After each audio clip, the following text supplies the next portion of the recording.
रास्ते पे चलने की कोशिश कर रहा हूँ जहाँ हम सब एक इंसानियत का रास्ता सीखें। ये डॉक्टरी छोड़ के फिल्म लाइन छोड़ के ऐसे तपस्या करनी चाहिए। हाँ, वही जो स्वयंभू शक्ति का एक ऐसा आशीर्वाद मिला कि हमने फिर इस रास्ते को बिल्कुल ऐसा पक्का कर लिया।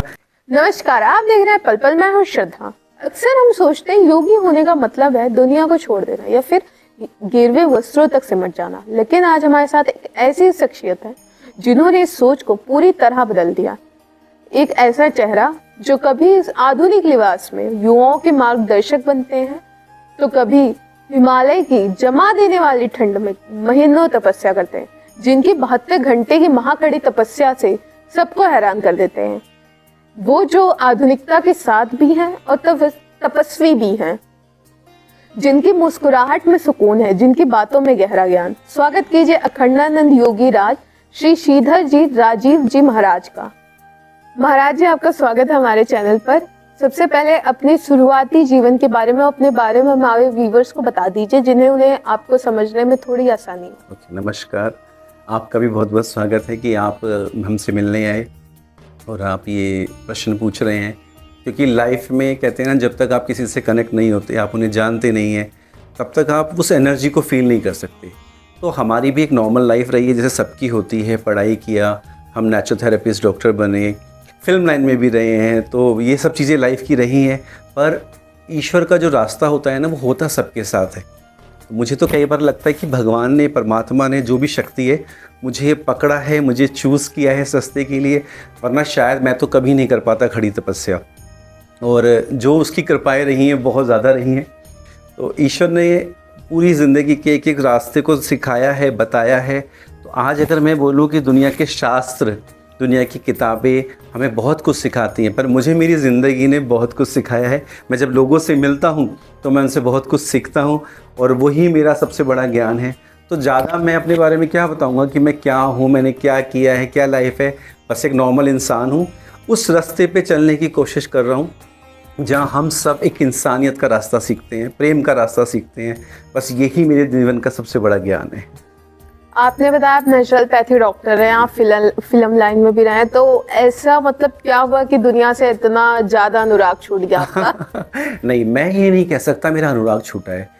एक रास्ता होता है, जैसे आप जब स्टडी करते हैं तो आप पहले फर्स्ट स्टैंडर्ड कंप्लीट करते हैं, फिर फिफ्थ स्टैंडर्ड कंप्लीट करते हैं, फिर 10th 12th में आप आगे करके कॉलेज जाते हैं। तो कॉलेज के बाद हमेशा आप कॉलेज में तो नहीं रहते, आप क्या करते हैं, जॉब करते हैं। कोई जॉब करता है, कोई बिजनेस करता है, और अलग अलग तरीके की हमारी ज़िंदगी रहती है। तो मैं ये कहना चाहूँगा, ईश्वर ने बस वो एक सीढ़ी पे सीढ़ी चढ़ाते गए।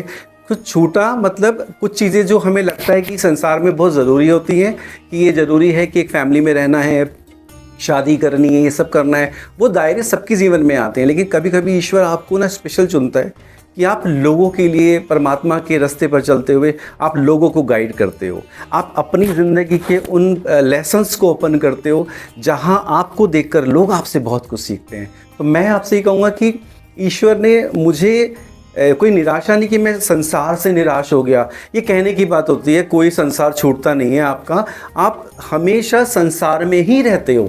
आप इवन हिमालय भी चले जाओ ना, वहाँ भी लोग आपसे मिलने आते हैं और वो आपको देखते हैं, समझते हैं। और उसके बाद वापस जब भी आप किसी से मिलते हो, सत्संग करते हो, कहीं भी जाते हो, वहाँ लोग ही तो होते हैं। बिना लोग, बिना संसार, बिना दुनिया कहाँ रह पाते हैं हम लोग। ये कहने की बात है। हम उसी संसार में रहते हैं, उसी मोह में रहते हैं, उसी माया में भी रहते हैं, उसी क्रोध में भी रहते हैं। वो सारी चीज़ें रहती हैं, बस हम अपने तप मेडिटेशन से उसको बैलेंस करते हैं।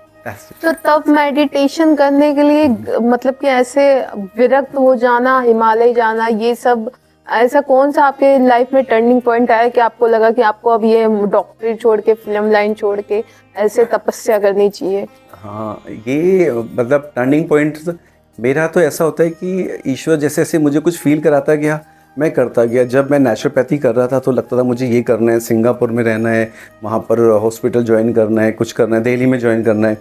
लेकिन फिर मुझे मॉडलिंग्स का ऑफ़र आया, मैंने मॉडलिंग लाइन चूज़ की।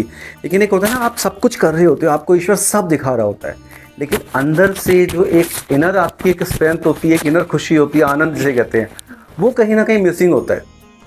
फिर मुझे याद है मेरा जो लास्ट मतलब बिल्कुल वैराग्य का जो पीक आया था, वो मेरा लंदन जाके आया था। वहाँ मैं एक अनाथ आश्रम में गया था तो मैंने सब बुज़ुर्ग लेडीज़ को देखा था, तो वहाँ पता नहीं मुझे क्या हुआ, सडनली मेरा माइंड चेंज हुआ कि इंसान सब कुछ करता है पूरी दुनिया में, हर चीज़ बनाता है, घर बनाता है, रिलेशन बनाता है, पर एंड क्या है उसका? एंड में तो उसको खाली अकेले ही जाना है ना।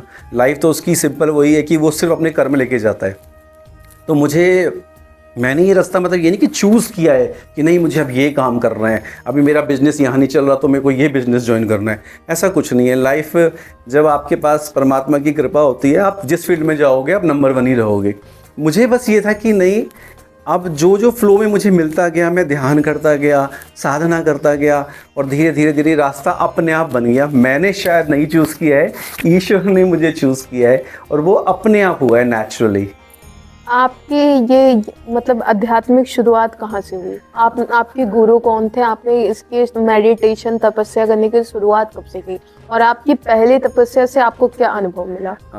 गुरु तो मतलब लाइफ में बहुत मिले हैं, बहुत लोगों ने बहुत कुछ सिखाया है, और मैं थैंक यू सबसे पहले तो हर धर्म के इंसान को करता हूँ, क्योंकि जब आप हर तरीके के लोगों से मिलते हो तो एक्चुअली बचपन से वो सिखा ही रहे थे। कई बार हमें ज्ञान नहीं होता, हम नहीं समझ पाते कि एक्चुअली हम क्या बनने जा रहे हैं, हमें क्या मिल रहा है। तो गुरु हर रास्ते पे हर इंसान के रूप में, जानवरों के रूप में, बड़े बुज़ुर्गों के रूप में, कहते हैं ना एक आपको सब्जी बेचने वाला भी आया है ना, तो उसने भी, उस इंसान ने भी, हर एक इंसान आपकी ज़िंदगी में गुरु का भाव निभाता है। पर सर्टेन टाइम के बाद फिर हम साधना वगैरह के रास्ते पे रहे, तो हमें कुछ अच्छे अच्छे महान संत मिले, उनके थ्रू हमारी अच्छी धारणाएं बनी और हमने ध्यान साधना किया। हमारे जीवन एक बड़े अच्छे गुरुजी आए, उनके साथ हमने अपना समय बिताया। फिर कहते हैं ना कि आप एक दायरे तक रुकते नहीं हो, आप जैसे ग्रंथों में पढ़ेंगे कि कितने कितने दत्तात्रेय भगवान के जैसे आप उनकी कहानी पढ़ेंगे, बहुत से गुरु ऐसे मिलेंगे जिनके धीरे धीरे वो आगे चलते गए, वो रुके नहीं। तो ऐसे हमारी लाइफ रही कि हमें गुरु मिलते गए और धीरे धीरे हम आगे बढ़ते गए। फिर खुद में एक स्वयंभू भगवान की ऐसी कृपा हुई कि उस स्वयंभू शक्ति का एक ऐसा आशीर्वाद मिला कि हमने फिर इस रास्ते को बिल्कुल ऐसा पक्का कर लिया कि नहीं, अब इसी राह पे आगे बढ़ना है और संसार में उसी इंसान की तरह रहना है जैसे लोग रहते हैं, और आगे करते करते ऐसे जाना है कि आपने लोगों को समझना है, लोगों के भाव को, व्यवहार को समझना है, और ज़िंदगी को उस खुशी के साथ जीना है कि आपको आनंद आना चाहिए। आप जो भी कर रहे हो उस आनंद में जियो आप। तो मेरा ये रास्ता एक्चुअली अपने आप बनता गया, मैंने कुछ नहीं बनाया। वो कहते हैं प्लान वो करता है, आप जो मर्जी कर लो। प्लान तो हमने ये किया था, अब शादी होगी, ये होगा, एक्टर बनेंगे, फेमस मूवीज़ करेंगे, सीरियल किया है, सब कुछ। तो आप प्लान तो आप ये कर रहे थे, किसको पता था कि आने वाले टाइम में मैं इतने लोगों को लेक्चर दे के सत्संग कर रहा हूँगा, या मैं बैठ के तपस्या। मैं इतना डरपोक था कि मैं रूम में, मुझे मेरी मतलब हमेशा होता कि मुझे मम्मी चाहिए, लोग चाहिए, मैं अकेला रह नहीं सकता। और ज़िंदगी में जब पहली बार तपस्या करके आए थे तो सच में मैंने अपने आप को प्रणाम किया था कि भगवान ये कहाँ से कौन सी कृपा करते हो आप, कि आपने इतने दिन अकेले जंगल में रखा। और 41 डेज़ की पहली हमारी बड़ी तपस्या रही थी, जिसमें हम कुछ खाते पीते भी नहीं थे। फिर कुछ ऐसी बहुत सी साधनाएँ रही हैं, तपस्या रही हैं जो गुप्त रही हैं, उसको मतलब मैं क्या बताऊँ, वो अपने आप जो लोग जानते हैं, समझते हैं। कुछ चीज़ें आप ना एक्सप्लेन नहीं कर सकते, उनका सिर्फ एहसास कर सकते हैं। आपको अखंडानंद श्रीधर राजीव जी महाराज का शीर्षक कैसे प्राप्त हुआ? ये जैसे ऐसे बड़े अच्छे अच्छे संत मिलते गए हमको, और उन संतों ने जिसने जो नाम दिया, तो जैसे अखंड तपस्या जो हम करते थे तो अखंडानंद का नाम मिला।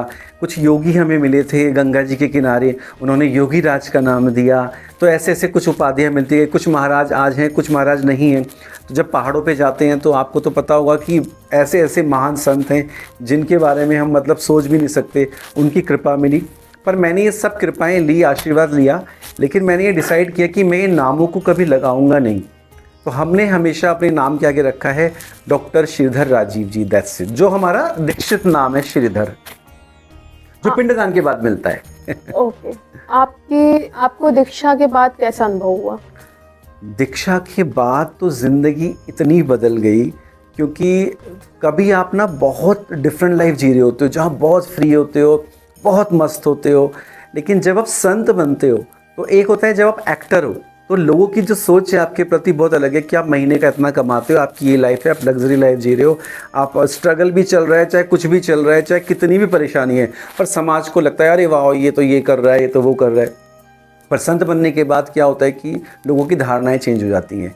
पाखंडी है, ये है, वो है, पैसा कमाने का धंधा नहीं मिला, ये इस धंधे पे आ गया, उस धंधे पे आ गया। बट एक्चुअली वहीं आपकी जर्नी शुरू होती है, आप ना सीखना शुरू करते हो।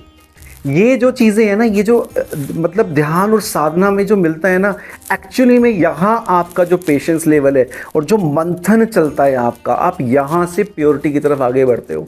आपको पता चलता है कि दुनिया में आपको लोग जज हमेशा करते रहेंगे, अच्छा भी करेंगे, बुरा भी करेंगे, लेकिन मैंने एक चीज़ सीखी कि खुद से इतना प्यार करो, इतना प्यार करो, और आपको पता लगना चाहिए कि आप जो कर रहे हो वो बहुत अच्छा है, और उस चीज़ को आप करते जाओ। और देखिए, इसी वजह से मैं किसी सोशल मीडिया पे नहीं हूँ। आप मुझे किसी सोशल मीडिया पे नहीं देख सकते कि अगर मेरा कुछ बना भी है तो मेरे कुछ बच्चों के लिए जो पर्सनल है, कि जहाँ मजबूरी होता है कि आपको फ़ोटोज़ दिखानी है, बच्चों को भेजना है जो बाहर रहते हैं, और मैं इतना फ्रीली अपनी लाइफ जी पाता हूँ कि ईश्वर का नाम, आप वो धर्म जो कहते हैं ना है, वो आपको फ्री करता है, वो आपको आपकी मर्यादाओं में भी रखता है, आपको डिसिप्लिन सिखाता है, आपको आगे बढ़ाता है, आपको वो खुशी देता है जो दुनिया में आपको कोई नहीं देगा। वरना आपके दिमाग में हमेशा रहेगा मुझे इतने फॉलोअर्स चाहिए, मुझे ये चाहिए, मुझे इतने लाइक्स, मतलब this is, I know this is the way, मतलब सबको आता है। देखो आपका तो ये काम है, लेकिन ये चीज़ रहती है, आप लोग इस चीज़ को फील कर सकते हैं। और जब आप संतत्व में आ जाते हो ना, आपको कोई फ़र्क नहीं पड़ता आपको कौन प्यार करता है, नहीं करता है, आपको कितने लोग मानते हैं, आपको वो मानता है, परमात्मा मानता है, दैट्स इट। इसी को शायद निष्काम भक्ति कहते हैं, निष्काम साधना। यस। और आप कह रहे हैं कि आप सेवक हैं, ह्यूमैनिटी के सेवक हैं आप, लेकिन आपके जो अनुयायी हैं या फिर भक्त कह लीजिए, वो तो आपको महाराज जी कहते हैं, गुरु जी कहते हैं। yes. तो आप इस चीज को कैसे देखो, आपने देखा होगा कि जब किसी गांव शहर में कोई बच्चे बड़े किसी से कनेक्ट होते हैं और उनको बहुत प्यार करते हैं, तो कई बार उनको उनके पिताजी नहीं होते, वो उनको पिताजी कहते हैं, बाऊ जी कहते हैं, चाचा जी कहने लग जाते हैं, और ताऊ जी कहने लग जाते हैं, क्योंकि उनके ताऊ जी हैं नहीं। तो जो आपसे कनेक्ट होता है, आपको प्रेम करने लगता है, तो उसको जैसी उनकी धारणा रहती है, जैसा उनका भाव रहता है, वो उस भाव से आपको पुकारते हैं। कोई कहता है गुरु जी, कोई कहता है स्वामी जी, कोई कहता है श्रीधर जी, कोई कहता है सर कहता है, कोई डॉक्टर साहब कैसे हैं। तो एक्चुअली ये तो एक रिस्पेक्ट है, लेकिन जो बेसिक है अंदर, अब कई लोग तो शायद नाम बड़े अलग तरीके से लेते होंगे, लेकिन जिसका जो भाव होता है ना, जब आप भाव से जुड़ते हैं, किसी से कनेक्ट होते हैं, सडनली आप देखो ना, एक छोटी सी बात बताते हैं आपको कि आपके घर में शादी हुई, ठीक है।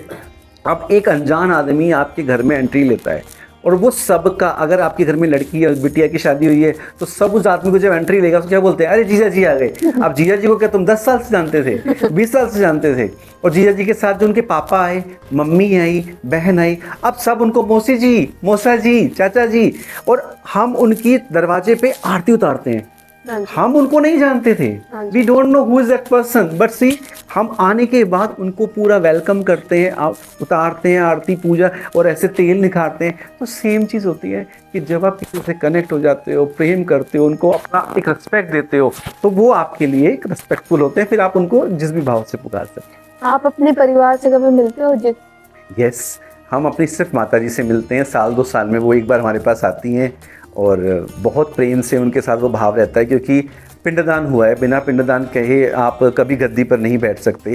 तो हमारा बहुत बड़ा फंक्शन हुआ था, पिंडदान हुआ, और उसके बाद ही हम अपनी तपस्या और इस भाव में आगे बढ़े हैं। तो इसके बाद वो पारिवारिक बंधन, पारिवारिक मोह, जो आपकी लग्जरी लाइफ थी, उसका मोह छोड़ के शुद्ध चेतना के साथ जोड़ने का आपकी ये जर्नी कितनी कठिन रही, कितनी कठिन रही, कितनी आसान रही? मैं ये तो नहीं कहूँगा कि लग्जरी लाइफ छूट जाती है, या ये भी एक समय आता है आपका, जब मैं 15-20 दिन, महीनों भर अपना हिमालय पे रहता हूँ, तो वहाँ देखो आप, बिल्कुल हम कुछ नहीं खाते पीते हैं, कुछ नहीं पहनते, एक जोड़ी कपड़ा रहता है, वो वैरागी भाव होता है जिसमें आदमी सीखता है बहुत कुछ। मैंने ये चीज़ के लिए ना बहुत, एक टाइम था मैं सिर्फ धोती में रहता था, और मैंने ऐसे मंथन किया, कुछ चीज़ों को बहुत डीपली समझा है। तो आपको जैसा लगता है आपको वैसे रहना चाहिए। कपड़ों से कोई संत नहीं होता कि सिर्फ कपड़े अगर हम पहन लेंगे तो ही हम संत हैं। संतत्व आपका अंदर है, और लग्जरी, एक्चुअली कोई लग्जरी हो या कोई भी चीज़ आपसे नहीं छूट सकती, क्योंकि रूप अलग अलग हैं, भाव अलग हैं। लेकिन आप देखो ना कि आप जब किसी आश्रम में रहते हो, वो भी मिट्टी पानी इन सब का बनता है, 4 बर्तन भी आते हैं वहाँ पे, ठीक है। धीरे धीरे फिर क्या होगा, आप वहाँ पे चूल्हा नहीं जलाते, अब वहाँ पे गैस भी आएगी, तो मेटलिस्टिक जो है ना। उसके बाद जो आप भगवा पहन रहे हो तो वो कोई ऊपर से उतर के तो आता नहीं है, वो फैक्ट्री में बन के ही आता है। और फैक्ट्री का फैब्रिक है, कोई टी शर्ट बनाता है, कोई भगवा पहनता है, कोई धोती पहनता है, सब लेकिन फैब्रिक ही है वो। आप कोई भी चीज़ देखो, और उसी आश्रम में, उसी मंदिर में या उसी घर में कहीं ना कहीं फ्रिज भी लगेगा, आप ठंडा आ गई मत। तो ये चीज़ें ना कहने की बात होती है कि ये चीज़ें, कुछ चीज़ें छूट जाती हैं, कुछ नहीं छूटता, तरीके बहुत डिफरेंट है। अब इनको जब हम सही तरीके से यूज़ करते हैं, हमारी एनर्जी लेवल अच्छी हो जाती है। सारा काम एनर्जी का है। आपकी सोच अच्छी है, आपकी एनर्जी अच्छी है, तो आप आगे की ओर बढ़ते जाएंगे और आपकी सोच में रहेगा मुझे अच्छा करना है। तो ये ध्यान नहीं रहेगा मटेरियलिस्टिक लाइफ है, ये लाइफ है। मैं एक से एक ब्रांडेड कपड़े पहनता हूँ, मस्त ज़िंदगी जीता हूँ, और मैं लोगों के लिए जितना अच्छा कर सकता हूँ मैं करने की पूरी कोशिश करता हूँ। ज़रूरी है मैं लाखों से कनेक्टेड हूँ, पर मैं अगर एक से भी कनेक्टेड हूँ तो मैं पूरा उसके लिए अपनी जितना भी मैं कर सकता हूँ करने की अच्छी कोशिश करता हूँ कि मैं उसकी लाइफ में क्या चेंज ला सकता हूँ। तो मेरा कुछ छूटा नहीं है, तरीका और सिचुएशन अलग हुआ है, दैट्स इट।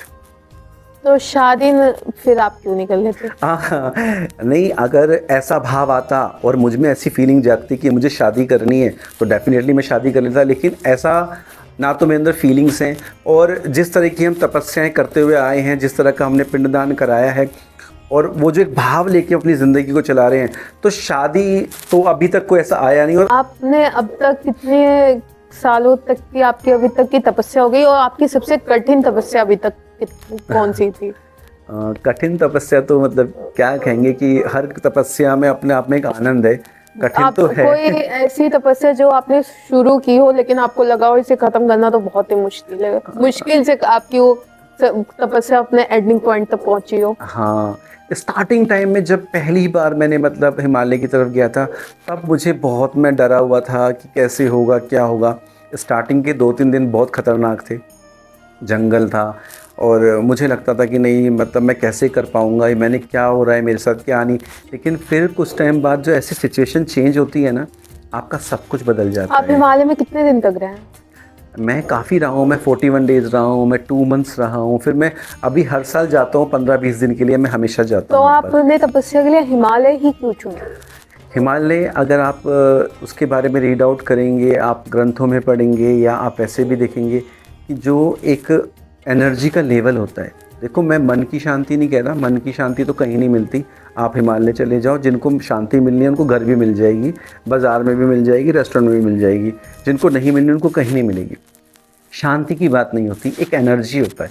आप जो एक एनर्जी फील करते हो हिमालय के अंदर, जो आपका ऑरा, आपकी जो पूरी बॉडी की जो वाइब्रेशन होती है, वो आपको एक्चुअली उस एनर्जी से कनेक्ट कर देती है, जहाँ आपके थॉट्स धीरे धीरे हटने शुरू हो जाते हैं और आप मतलब उस चीज़ में लीन हो जाते हो। इसलिए हिमालय मैं घर में भी करता हूँ। मैं अपने घर में बंद होकर 3-3, 4-4 दिन, 7-7 दिन मैंने तपस्याएं की हैं। मैंने मंदिरों में तपस्याएं की हैं, जहाँ मैंने खुद को लॉक किया और मैं आराम से शांति से रहूँ। तो उन तपस्या के दौरान आप कुछ खाते पीते हैं, सोते जागते, मतलब नॉर्मल रहते हैं, कि या फिर दिन रात तो कंटिन्यूअस तपस्या ही चलती है? उसमें ऐसा होता है कि ये मतलब ये तो पर्सनल है, देखो, लेकिन हाँ, ये कह सकते हैं हम आपको कि वो सिचुएशन बहुत डिफरेंट होती है, उसको एक्सप्लेन नहीं किया जा सकता। लेकिन ऐसा भी होता है, जब खाने का है तो खाएंगे, नहीं खाना है तो नहीं खाएंगे। और कभी कभी ऐसा होता है सिर्फ कि हम जल लेके रह रहे हैं, और कभी ऐसा है कि पूरी रात, पूरा दिन मतलब बैठे हुए हैं, और जब मन करता है तो फिर हम खड़े होके भी करते हैं। उसके ना एक अलग, वो मुझे लगता है कि सभी संतों का बहुत डिफरेंट एक पर्सनल ऐसा एक्सपीरियंस है। तभी तो वो बंद होके कमरे में होता है कि वो आप किसी को एक्सप्लेन नहीं कर सकते। वो आपका बहुत पर्सनल, कहते हैं ना, आपका खजाना है वो आपकी ज़िंदगी का। अगर मैं रियलिटी पे बिलीव करता हूँ, मैं बहुत प्रैक्टिकल हूँ कि आप किसी भी चीज़ को ऐसे ही मतलब सिर्फ सुन के मत मानो। सिंपल सी बात है, आपको ध्यान को जानना है, तपस्या को जानना है, आप खुद 4 घंटे बैठो, तब आपको पता चलेगा कि आप क्या फील करते हो। आप नाम जप करते हैं ना? ये साधना, तपस्या, जब धीरे धीरे कहते हैं ना, A फॉर एप्पल सीखते हैं पहले हम, और A फॉर एप्पल के बाद धीरे धीरे जब ABCD कंप्लीट हो जाती है तो आप वर्ड्स पे आते हो, और वर्ड्स के बाद आप सेंटेंस पे आ जाते हो। तो आपकी लाइफ नाम जब तो एक्चुअली वो पूरा आपकी बॉडी के अंदर एक वाइब्रेशन बन जाती है, जो चलता ही रहता है। उसमें ज़रूरी नहीं है कि आप एक नाम पे जी रहे हो, कि आप सिर्फ राम राम कह रहे हो, या आप श्री राधा जी कह रहे हो, या आप शिव शिव कह रहे हो। आप इन सब की वो एनर्जी जीते हो कि आपको सबके अंदर वो महा एनर्जी नज़र आती है, वो ऊर्जा नज़र आती है, वो ऐसा फील होता है कि जैसे आप सबके साथ कनेक्टेड हो। हमने बचपन से एक दोहा सुना है, कलयुग केवल नाम आधारा, सुमिर सुमिर नर उतरे पारा। बिल्कुल बिल्कुल, ये बहुत अच्छी बात आपने बोली है कि एक गृहस्थी को, एक शॉप पे जाने वाले को, एक बिजनेस करने वाले को, अगर कहते हैं ना आप कुछ नहीं कर सकते, आपको जब समय मिले आप जप करिए, आप राम नाम जपिए, आप राधे राधे जपिए, आप सीता राम जपिए, आप वाहे गुरु कहिए, आप मतलब आप जिस भी धर्म के हैं, जिस भी कास्ट के हैं, आप राधा स्वामी कहिए, धन निरंकार कहिए, आप अगर आप जैसे अलग धर्म के हैं, आपको जो अल्लाह अल्लाह कहना है आप वो कहिए, मतलब जिस भी धर्म से हैं हर धर्म की रिस्पेक्ट करिए। आप नाम जप और खड़ी और मतलब अगर आपको नाम जप और तपस्या के बीच में अगर डिफरेंस समझाना हो तो आप कैसे समझाएंगे? नाम जप एक ऐसा चीज़ है कि जिसमें आप एक जगह बैठे हैं या आप चल फिर रहे हैं और आप एक मंत्र को जप रहे हैं, और मंत्र को जपते जपते आपके दिमाग में बहुत सारे विचार भी आएंगे, आपका दिमाग भी इधर उधर अटकेगा।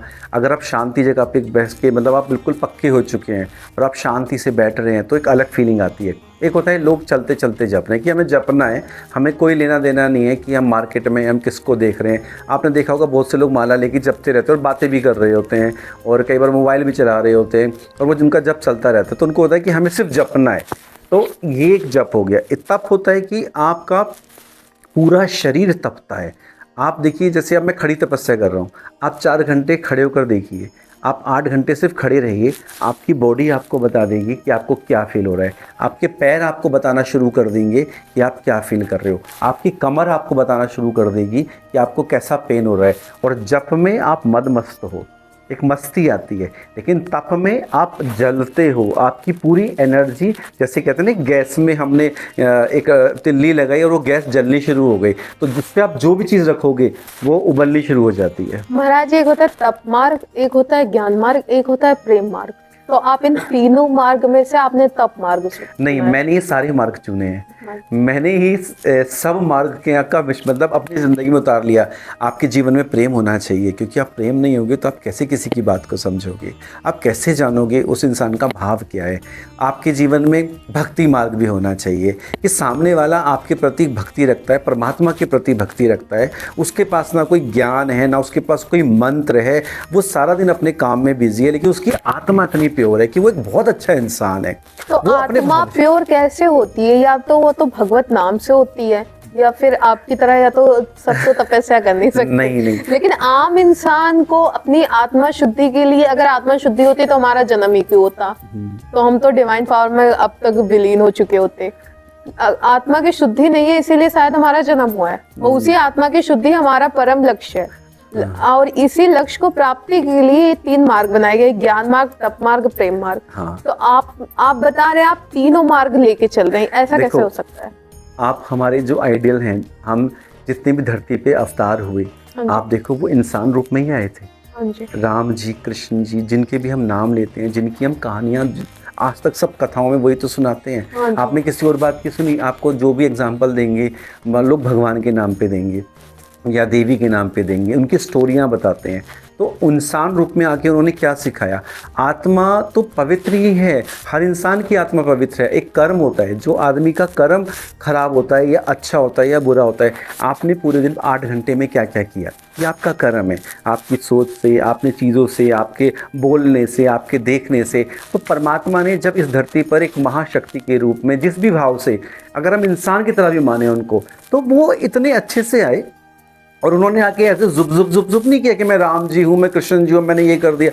वो मतलब उन्होंने हमें इंसान की तरह समझाया कि देखो, मतलब मैं नॉर्मल होके सब कर रहा हूँ, दुख तकलीफ सारा प्रॉब्लम मुझ पे आ रहा है, फिर भी उन्होंने अपनी मर्यादा नहीं छोड़ी, उन्होंने प्रेम नहीं छोड़ा, उन्होंने भक्ति नहीं छोड़ी, उन्होंने सब धर्म को, हर भाव को, हर तप को भी रखा, ज्ञान को भी रखा, भक्ति को भी रखा, और सब करते हुए संसार से गए शरीर को छोड़कर, और आज तक हम उनका नाम जप रहे हैं। आज तक कृष्ण का नाम पूरे वर्ल्ड में गूंजता है। आप हर धर्म को देख लो, हर धर्म के अनुयायियों ने उन चीज़ों को फॉलो किया है, माना है।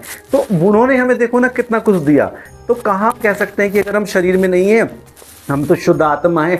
इतना दिमाग लगाने से अच्छा है, इतनी गहरी बातों में जाने से अच्छा है सिंपल ज़िंदगी को बड़े प्यार से जियो।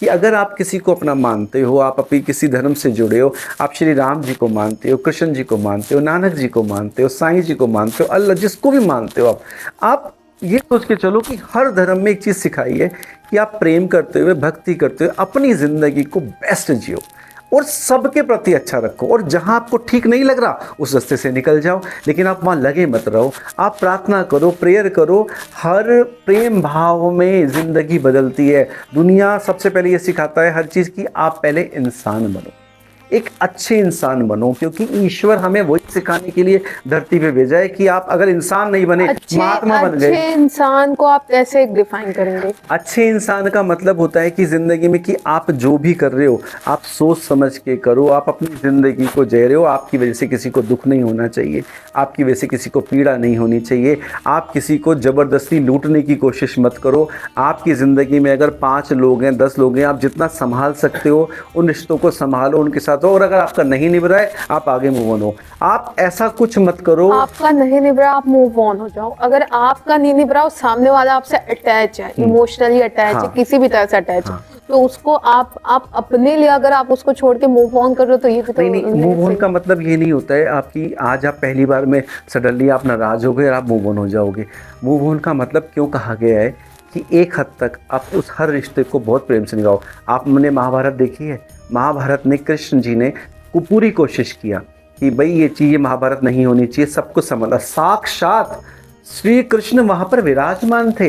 वहाँ हम किसी और आदमी की बात नहीं कर रहे, उसी कृष्ण जी की बात कर रहे हैं जो वहाँ विराजमान थे।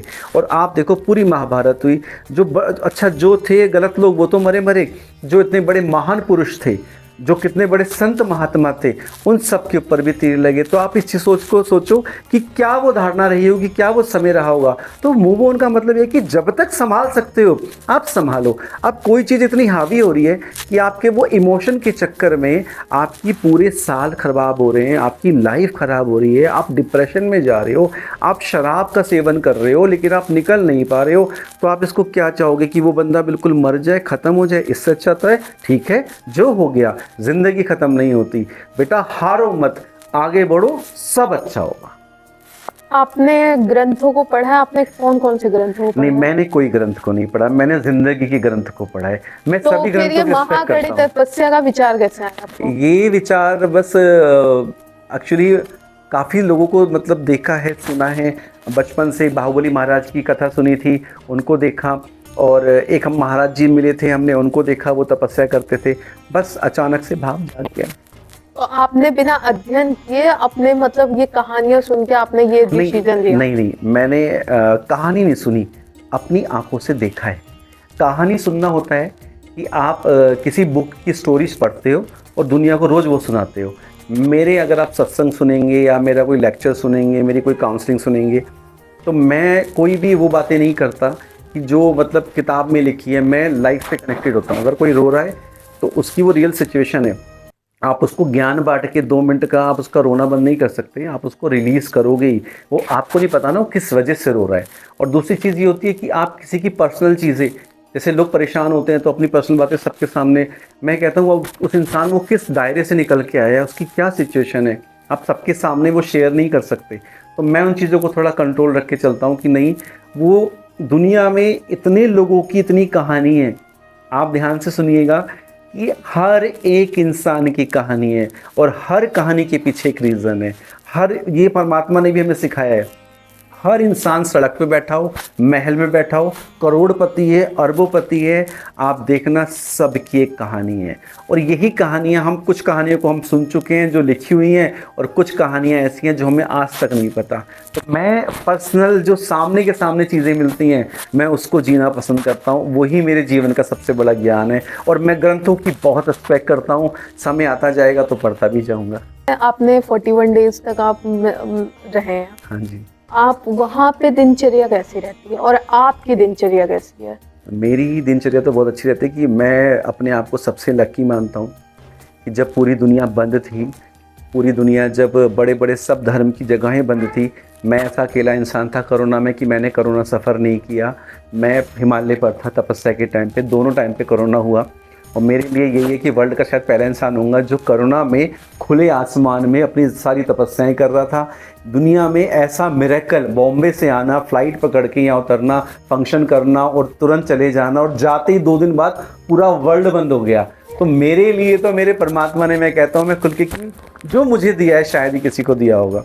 क्योंकि जिस जगह पे आप रहते हो वहाँ बंद होते हो तो अलग है, लेकिन करुणा तो तपस्या का जो रूटीन है, यही तपस्या का सबसे बड़ा फल है कि ईश्वर ने मुझे बॉम्बे से उठा के सीधा हिमालय पे बिठा दिया और कह दिया बेटा अभी सब बंद होने वाला है। और अभी इस रूटीन को मैं क्या एक्सप्लेन करूँगा आपको, क्योंकि जो तप है ना वो हर पल का तप है। तो लगता है संसार में हर जगह पर इतनी पावर है, और हिमालय तो खैर सुपर्ब है कि वहाँ जो पावर्स हैं, आप देखो फॉरेन से लोग आते हैं, कहाँ जाते हैं? हिमालय जाते हैं।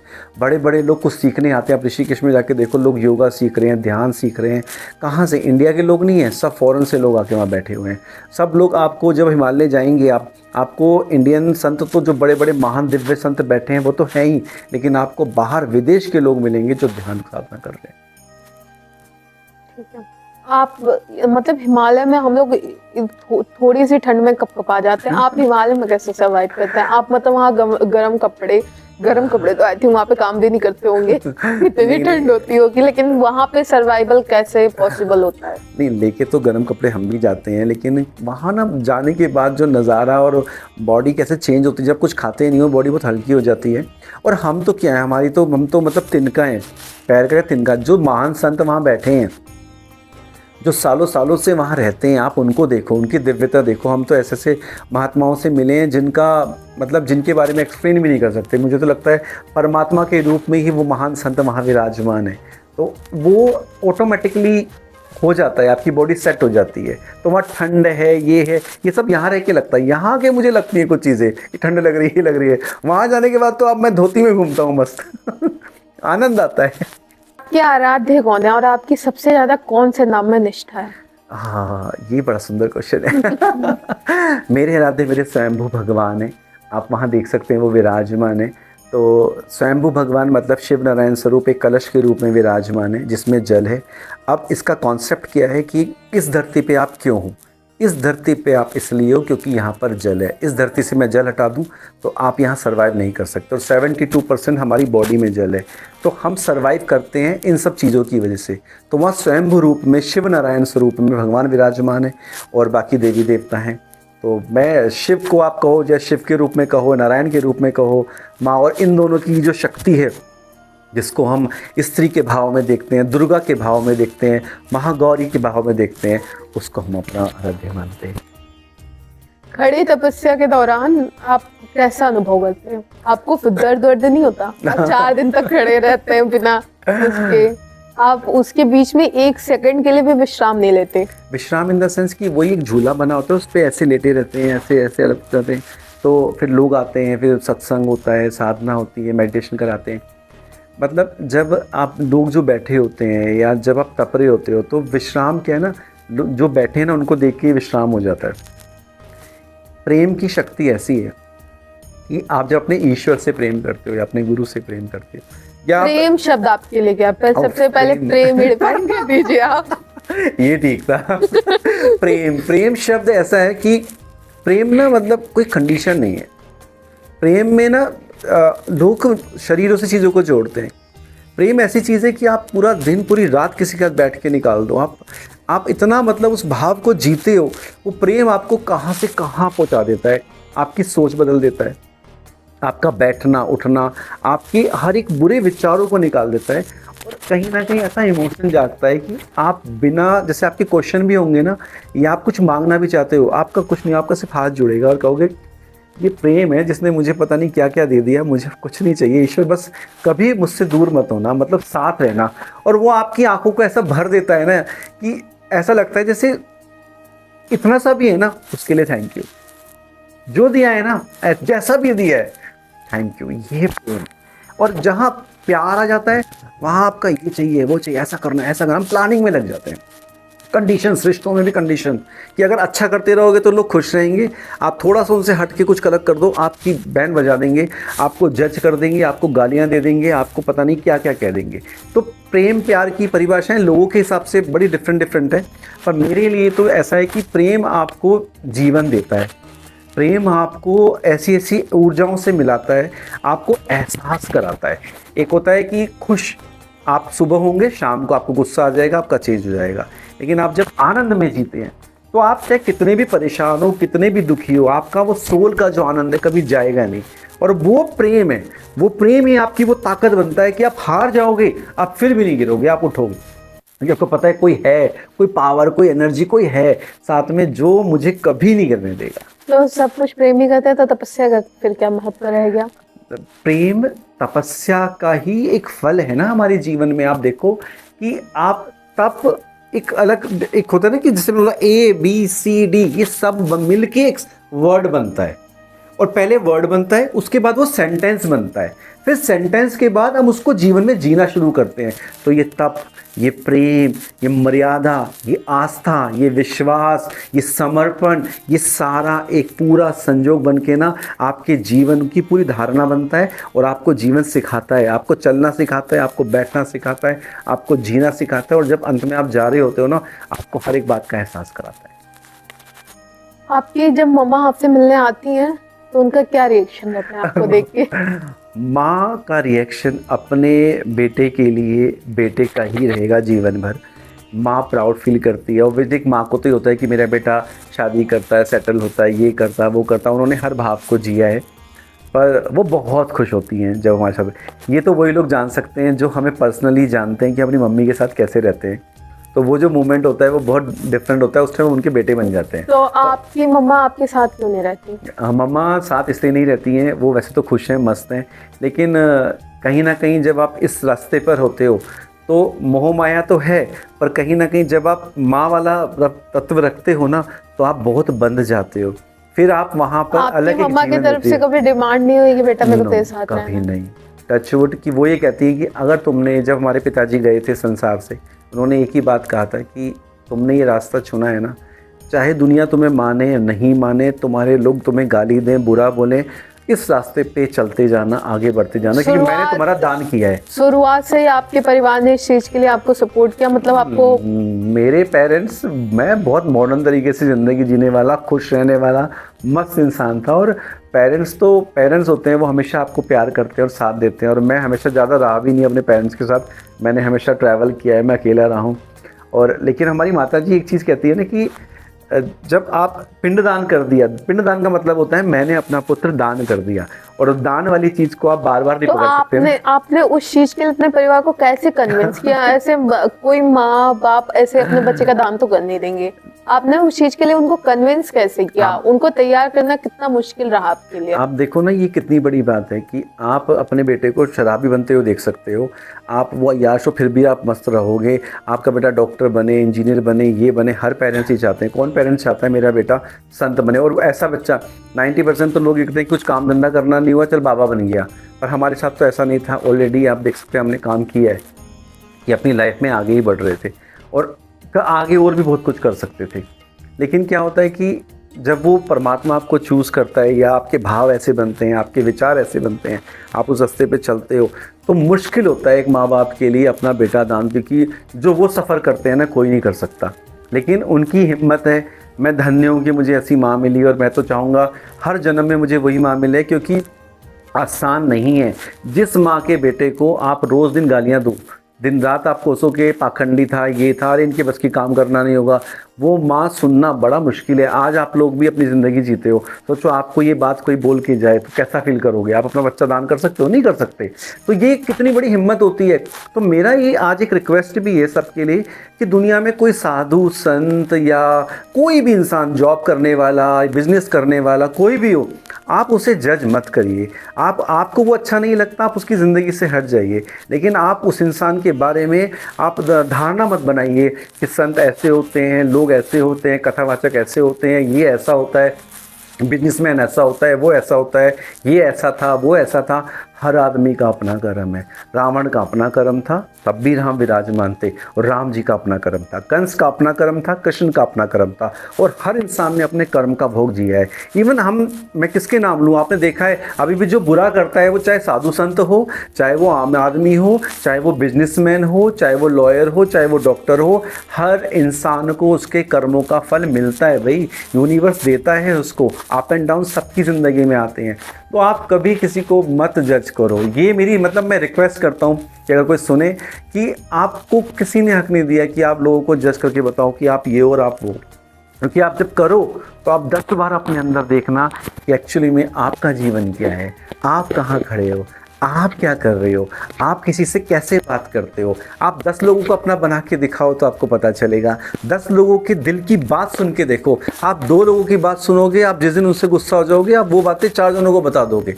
रिश्तेदारियों में, परिवार में क्या होता है कि आप देखो, आप कहते हो आप सगे हो, लेकिन जिस चाची ताई से आप नाराज़ हो जाते हो, उसकी बात जाके किसी और को बता देते हो, किसी रिश्तेदार को बता देते हो। किसी की लड़की के साथ कुछ हो जाए, आप उसकी सारी बातें उसके बारे में कितना गलत गलत बोल देते हो, इसकी बेटी ऐसी है, उसका भाई ऐसा। तो ये कितनी गलत चीज़ें हैं। तो आप किसी को मत करो। सबसे एक योगी के लिए शून्य होना क्या है, और आपने कभी शून्यता का अनुभव किया है? जीवन शून्य ही तो है क्या? आप बताइए, ज़िंदगी आपकी जहाँ से शुरू होती है और एंड हो जाती है, आप शून्य ही हो। ये हमें लगता है हमने ये पा लिया, हमने ये कर लिया, मेरे पास ये ज्ञान है, मेरे पास वो नॉलेज है, मेरे पास इतनी डिग्री है, मेरे पास इतना कुछ है। एक्चुअली में आप शून्य ही आए थे और शून्य ही जाते हो। और जैसे जैसे आप इसका एहसास करते जाते हो, उसी आनंद को पाते जाते हो। यही शून्यता है। और है ही क्या, शून्य ही है सब जीवन में। कुछ नहीं है हमारे आगे पीछे। हमें लग रहा है ये हमारा है। जब बंदा जाता है, वही मिट्टी और पानी की जिंदगी में वही विलीन हो जाता है। शून्य ही है जीवन। आपने इतनी जगह तपस्या के नाम नहीं बताएंगे, लेकिन ये तो बताएंगे कि किस जगह पे आपको सबसे ज्यादा आध्यात्मिक और आपके अपने पीक पर पहुंची?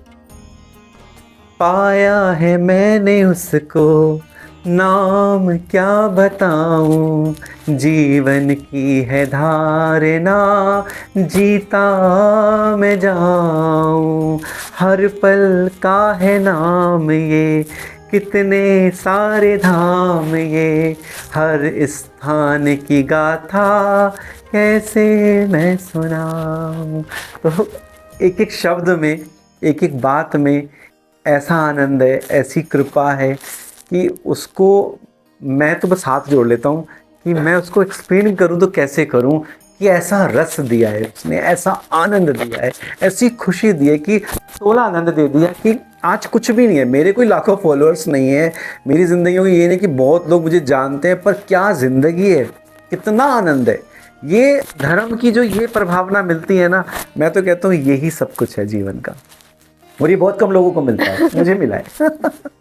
आपके पास, आप अपना सबसे यूनिक केस बताइए जो आपके पास कोई आया हो एकदम टूटा हुआ हो और आपकी बातों से वो हील हो गया। ये तो बहुत केसेस हैं, लेकिन मैं किसी की पर्सनल बातें कभी हो, जैसे कई लोग आते हैं कि माइक लेके किसी का पर्सनल बातें बुलवाना, उनकी फैमिली की बात या उनके बिजनेस की बात, या मेरे को ये तरक्की हो गई, वो तरक्की हो गई, ये चीज़ों पे मैं बिलीव नहीं करता हूँ।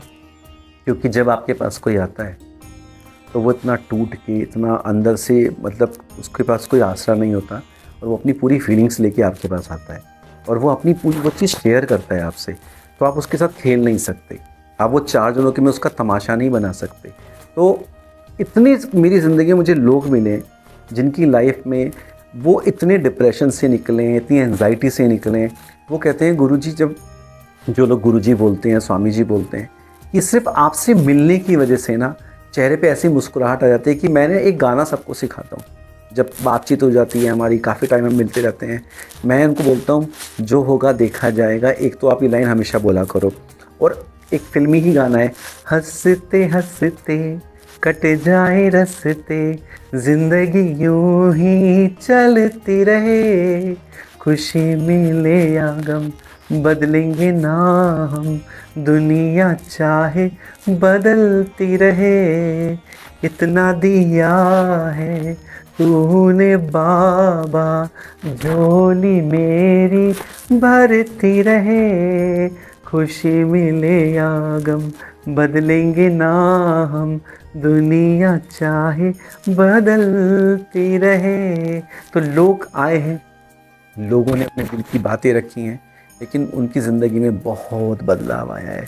ऐसा बदलाव आया है कि आज फ़ॉरेन में लोग बैठे हैं, कनाडा, ऑस्ट्रेलिया, अमेरिका, लंदन, और आज जो बच्चे कभी चैंटिंग नहीं करते थे, जाप नहीं करते थे, आज वो जाप करते हैं। जिन्होंने अपने आप नॉन वेज छोड़ के उन्होंने वेजिटेरियन खाना खाना शुरू किया, मैंने उन्हें फोर्स नहीं किया। कोई सिगरेट पी रहा था तो उसने सिगरेट छोड़ दी, कोई शराब पी रहा था शराब छोड़ दी। तो ऐसे ये नहीं कि मैंने उनको बोला तुम ये छोड़ोगे तो तुम्हारी ज़िंदगी बदलेगी, नहीं, अपने आप धीरे धीरे धीरे धीरे उनकी लाइफ में ऐसा चेंज आया कि आज उन्हें लगता है कोई है हमारे साथ, कि वो एक एनर्जी, एक पावर है कि जो हमें हिम्मत देती है, हौसला देती है, और हम उसी की वजह से आगे बढ़ते हैं और प्रोटेक्ट करते हैं। तो बहुत चेंज आया एक्चुअली। पहाड़ों में जाना, कंदराओं में रहना, गुफाओं में रहना, जंगलों में रहना, ऐसी जगहों पे खाने, आहार पान तो एक नॉर्मल इंसान की मूलभूत आवश्यकता है। तो उन जगहों पे आप इसे कैसे बैलेंस करते हैं कि आकाश तत्व से ही इन सारी चीजों का पोषण हो जाता है जब आप ध्यान में, तपस्या में हो? तो ये क्या होता है कि जब आप शुरू में जैसे प्रैक्टिस ही आपको परफेक्ट करती जाती है। तो वैसे तो मैं शुरू से फास्टिंग वगैरह करता आया हूँ, तो ये ईश्वर की कृपा रही है। लेकिन यहाँ के मैं कोई फास्टिंग ज़्यादा नहीं करता हूँ, मैं आराम से मस्त खाता हूँ। लेकिन जब वहाँ जाते हैं ना, अपने आप पता नहीं कुदरती आपकी बॉडी, आपका एक सोल ऐसा कनेक्ट होता है कि आपको ऐसी एनर्जी देता है कि आप बिना खाए आराम से रह लेते हो। तो मुझे ना तो कोई फीलिंग आती है, धीरे धीरे धीरे करते करते मैं कंट्रोल, पहले मैं एक कोई फ्लावर होते हैं वहाँ के जिससे वो हीट आपकी कम करता है, क्योंकि आप सडनली जब खाना बंद करते हो तो बॉडी में हीट आती है। तो मैं फिर वो फ्लावर्स खाता हूँ, या फिर मैं थोड़ा सा या दही या कुछ लेता हूँ। फिर उसके बाद मैं धीरे धीरे सब छोड़ता हूँ। अगर मुझे नहीं मिला तो पानी पी के थोड़ा शांति से ध्यान करके उस चीज़ को धीरे धीरे शांत करता हूँ। ये क्रिया है, ये योगी लोग जानते हैं। वो ऑटोमेटिकली आप ना जब कनेक्ट होते हो ना, आपका सब सिस्टम चेंज होता है। जैसे सिंपल मैं एक एग्जांपल देता हूँ। अभी आपको एक कार्ड आ जाए शादी का, तो आपको पता होता है आपके घर के रिलेटिव की शादी, आपके पड़ोसी की शादी, दोस्त की शादी और ऑफिस की शादी, ये तीन अलग अलग है। लेकिन आपका जब सगी बहन की शादी आती है, आपका ब्रेन चलना शुरू हो जाता है कि मुझे ये करना है, मुझे ये पहनना है, मुझे ये लेना है। आप उसकी तैयारियां शुरू कर देते हो, और ऑटोमेटिकली वो आपकी जो सेल्स हैं, बॉडी सेल्स हैं, आपकी एनर्जी है, आपको एनर्जेटिक बना देती है। अच्छा, बहन का रिश्ता हो गया, अच्छा ये हो गया। अब सिंपल एग्जाम्पल है, पर होता है ना, आप नेचुरली इस चीज़ को फील करके देखना कि अपने घर की शादी में, बाहर की शादी में और दोस्त की शादी में कितना अंतर है और कितने आप कनेक्ट होते हो। सेम चीज़ है कि जब आप कहीं पे भी जाते हो, हिमालय जाओ, कहीं जाओ, आपकी एनर्जी, सारा काम एनर्जी का है।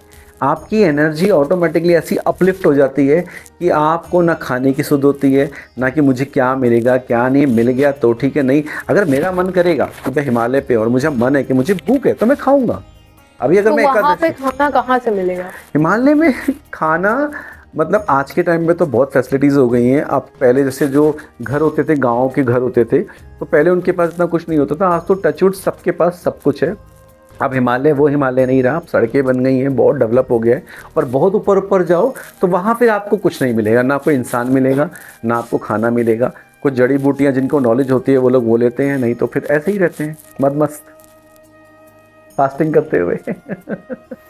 आपने ये योग, साधना, तपस्या कहीं से सीखी है, फिर सेल्फ मॉड्यूल विकसित किया है?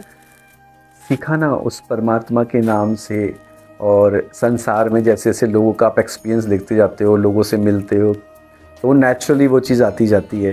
जैसे जो मैं आज आपसे बात कर रहा हूँ, जो आप उससे प्रश्न कर रहे हैं, तो ये सब क्या है? ये सब उस तपस्या का ही फल है कि वो मैं आंसर आपको दे पा रहा हूँ, मैं आपको बोल पा रहा हूँ। जो भी मेरी नॉलेज है, तो मेरी कोई स्पेशल बुक्स की नॉलेज तो है नहीं, ये एहसास है। ये जीवन ने आपको जो सिखाया है, शायद ये किसी को झूठ लगे, चाहे किसी को सच लगे, पर ये दिल से निकला हुआ सत्य है, जिसको कैसे आंसर पढ़ के करके नहीं उसका आंसर दिया जा सकता, उसको अपने भाव से आंसर दिया जा सकता है। तो मैं वही आंसर देने की कोशिश कर रहा हूँ कि आप अपने आप सीखते हो, आपको कुछ सीखने की ज़रूरत नहीं पड़ती। एक छोटे से बालक जब पालने में खेल रहा होता है, उसको परमात्मा अपने आप सब धीरे धीरे सिखाना शुरू कर देता है। जैसे जैसे आप देखो, आपकी प्यारी सी गुड़ी है, जैसे मिलती है तो सबको धीरे धीरे अपने आप मिक्स हो जाती है। उसको कोई बताएगा, सिखाएगा, बेटा नहीं अभी ऐसे करना है। कब सिखाओगे? जब वो समझने लग जाएगी।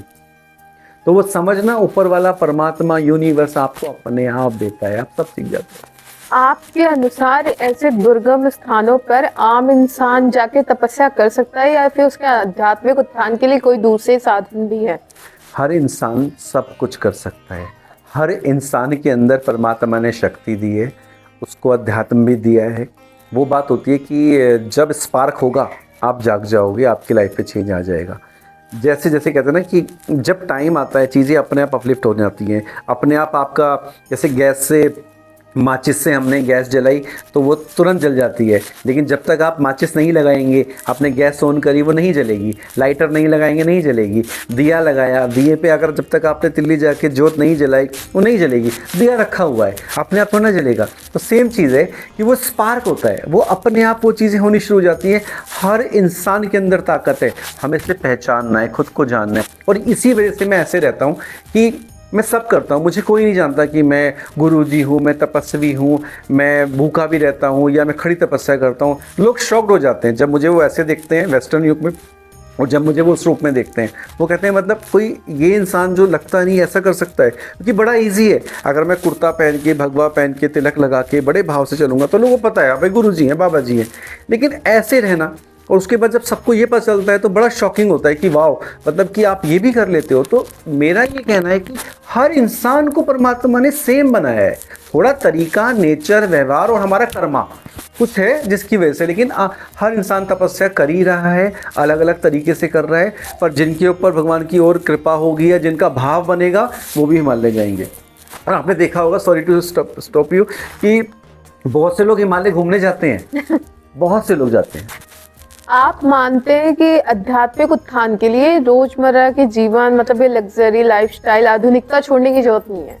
आप इसे आम लोगों को, आप इस दर्शन को कैसे समझाएंगे, कैसे कन्विंस करेंगे? मेरा ये सिंपल एक क्लियरिटी है कि हम पुराने ज़माने की चीज़ों को लेके आज बैठते हैं और बातें करते हैं। जब सुनाना होता है या किसी की इंसल्ट करनी होती है या किसी के कपड़ों या चीज़ों पे कमेंट। लेकिन आप देखो, पहला जो टाइम था कोई फैसिलिटीज़ नहीं थी हमारे पास, लेकिन उस टाइम में भी लोग फैशनेबल रहते थे। किसी ने पटका ऐसे पहना, किसी ने धोती ऐसे स्टाइल से पहनी। उस टाइम की जो फेमस चप्पल थी लोग वो भी पहनते थे। उस ज़माने में भी जरी के कुर्ते पहनते थे। और आदमी लोग तो बड़े बड़े श्रृंगार करते थे। जो लोग आजकल कहते हैं कि ऐसे श्रृंगार करते हैं, कृष्ण की तरह सस्ते हैं, उसकी तरह सस्ते हैं, पर एक्चुअली में श्रृंगार तो बहुत पहले से राजा महाराजा के टाइम से चलता आ रहा है। तो ये इस चीज़ का कुछ नहीं है कि आपके कपड़े आप क्या पहन रहे हो। देखो, वो मर्यादा थोड़ी आपको अपने हिसाब से रखनी है कि अगर आप एक हॉस्पिटल में जाता है डॉक्टर, तो उसको पता होता है उसकी ड्रेस क्या है। जब हम सत्संग करने जा रहे हैं तो हमें पता है हमें क्या पहनना है। हम तप करने जा रहे हैं तो हमें पता है हमें क्या। तो अपने कपड़े की मर्यादा इंसान को खुद रखनी होती है, और कपड़ों से आप किसी को मतलब जज नहीं कर सकते। बहुत सी चीज़ें ऐसी हैं कि जो बहुत कुछ अंदर होता है, लेकिन कई बार कपड़ों से नहीं पता चलता। और कई बार इंसान ने कपड़े पहन के सड़क पे रोज़ घूम रहा होता है, पर उस इंसान के पास क्या है वो आप सबको खुद पता होता है। तो कपड़े बड़ी चीज़ नहीं है। एक चीज़ हमेशा ध्यान रखना, आप जिससे कनेक्ट हो रहे हैं, आप जिसकी एनर्जी से कनेक्ट हो रहे हैं, और जैसी ज़िंदगी चल रही है, आज आपको हर चीज़ की ज़रूरत पड़ती है। आज संत महात्मा भी गाड़ी में जाते हैं जब उनको कहीं सत्संग में जाना है, कहीं बाहर जाना है। आज सब लोग तो गाड़ी है, लग्जरी है, फ़ोन है, ये चीज़ हमें लग जाएगी लग्जरी है, लग्जरी है, लग्जरी है, पर एक दिन ये सब ख़त्म ही होना है। आज आपको यूज़ करोगे, आप धीरे धीरे बुजुर्ग होते जाओगे, आपकी एज जलती जाएगी, आप बेड पे पड़े होंगे या आप निकल जाएंगे। कि अच्छा है कि कन्फ्यूज़न रहोगे तो कोई रास्ता ढूंढोगे। कन्फ्यूज़ होना भी ज़रूरी है, चीज़ों को समझना भी ज़रूरी है, क्योंकि लाइफ में जब तक आप निकलोगे नहीं यात्रा के लिए, आप कभी किसी मंजिल तक नहीं पहुंच सकते। अगर क्वेश्चन है तो उस क्वेश्चन का आंसर ढूंढने खुद निकलो, उस चीज़ को खुद फील करो। अब मान लो मेरा फील कर रहा है मुझे ऐसे पहनना है, और मैं सिर्फ दुनियादारी को और समाज की वजह से अपने आप को दबा के चलूँ, नहीं नहीं नहीं, लोग क्या कहेंगे, लोग क्या कहेंगे, तो वो तो झूठ हो गया ना। एक तपस्या की, एक साधक के कोई नियम होते हैं आपके लिए? बहुत नियम होते हैं। आपको जब हम अपने तप में होते हैं तो हमारी मर्यादाएं और ज़्यादा स्ट्रॉन्ग रहती हैं कि हमें कैसे खड़े रहना है, हमारे आसपास कौन आएगा कौन नहीं आएगा, क्योंकि वहाँ उस टाइम एक एनर्जी का लेवल बहुत प्योर होता है। जैसे हम जो धूना जी जलाते हैं, डे नाइट धूना जी चलते हैं, उनकी महाआरती, वहाँ हम किसी को अलाउ नहीं करते, क्योंकि आप अपनी एनर्जी पूरी क्रिएट कर रहे हैं। धूना जी क्या, ये महाआरती क्या है? महाआरती, धूना जी मतलब अग्नि जलती रहती है, और अग्नि में लकड़ी रहती है, तो डे नाइट वो लकड़ियाँ जलती रहेंगी, अग्नि जलती रहेगी, जैसे यज्ञ चलता है। और वहाँ पर फिर शाम के टाइम पे सत्संग के बाद महाआरती होती है। तो ये मतलब आपकी खड़ी तपस्या के दौरान ही जलता है कि नहीं, सिर्फ खड़ी तपस्या के टाइम पे करते हैं हम। यस। और बाकी बीच में हम हवन वगैरह करते रहते हैं, कोई फंक्शन होता है तब हवन रखते हैं, बड़ा आनंद आता है। आप लोग आइए, देखिए, पूरा आनंद लीजिए। एक साधक को अपनी आंतरिक ऊर्जा, अपनी शक्ति को, अपनी स्पष्ट चेतना को जागृत करने के लिए क्या तैयारी करनी चाहिए? उसको सबसे पहले एक बहुत अच्छा इंसान बनना चाहिए, उसको किसी को जज नहीं करना चाहिए और खुद को खुश रखने की कोशिश करनी चाहिए। अगर आपके पास 10 रुपये हैं तो आपको 10 रुपये में खुश रहना आना चाहिए, अगर आपके पास 1000 रुपये हैं तो आपको 1000 में भी मैनेज करना आना चाहिए। जिस इंसान ने ये टेक्निक सीख ली उसके लिए वो सब जगह बैलेंस कर लेगा, हर जगह अपने आप को ढाल लेगा। जैसे मैं अपने आप को पानी बोलता हूँ कि मैं पानी हूँ, और पानी का भाव है कि सब भाव से वो जीता है।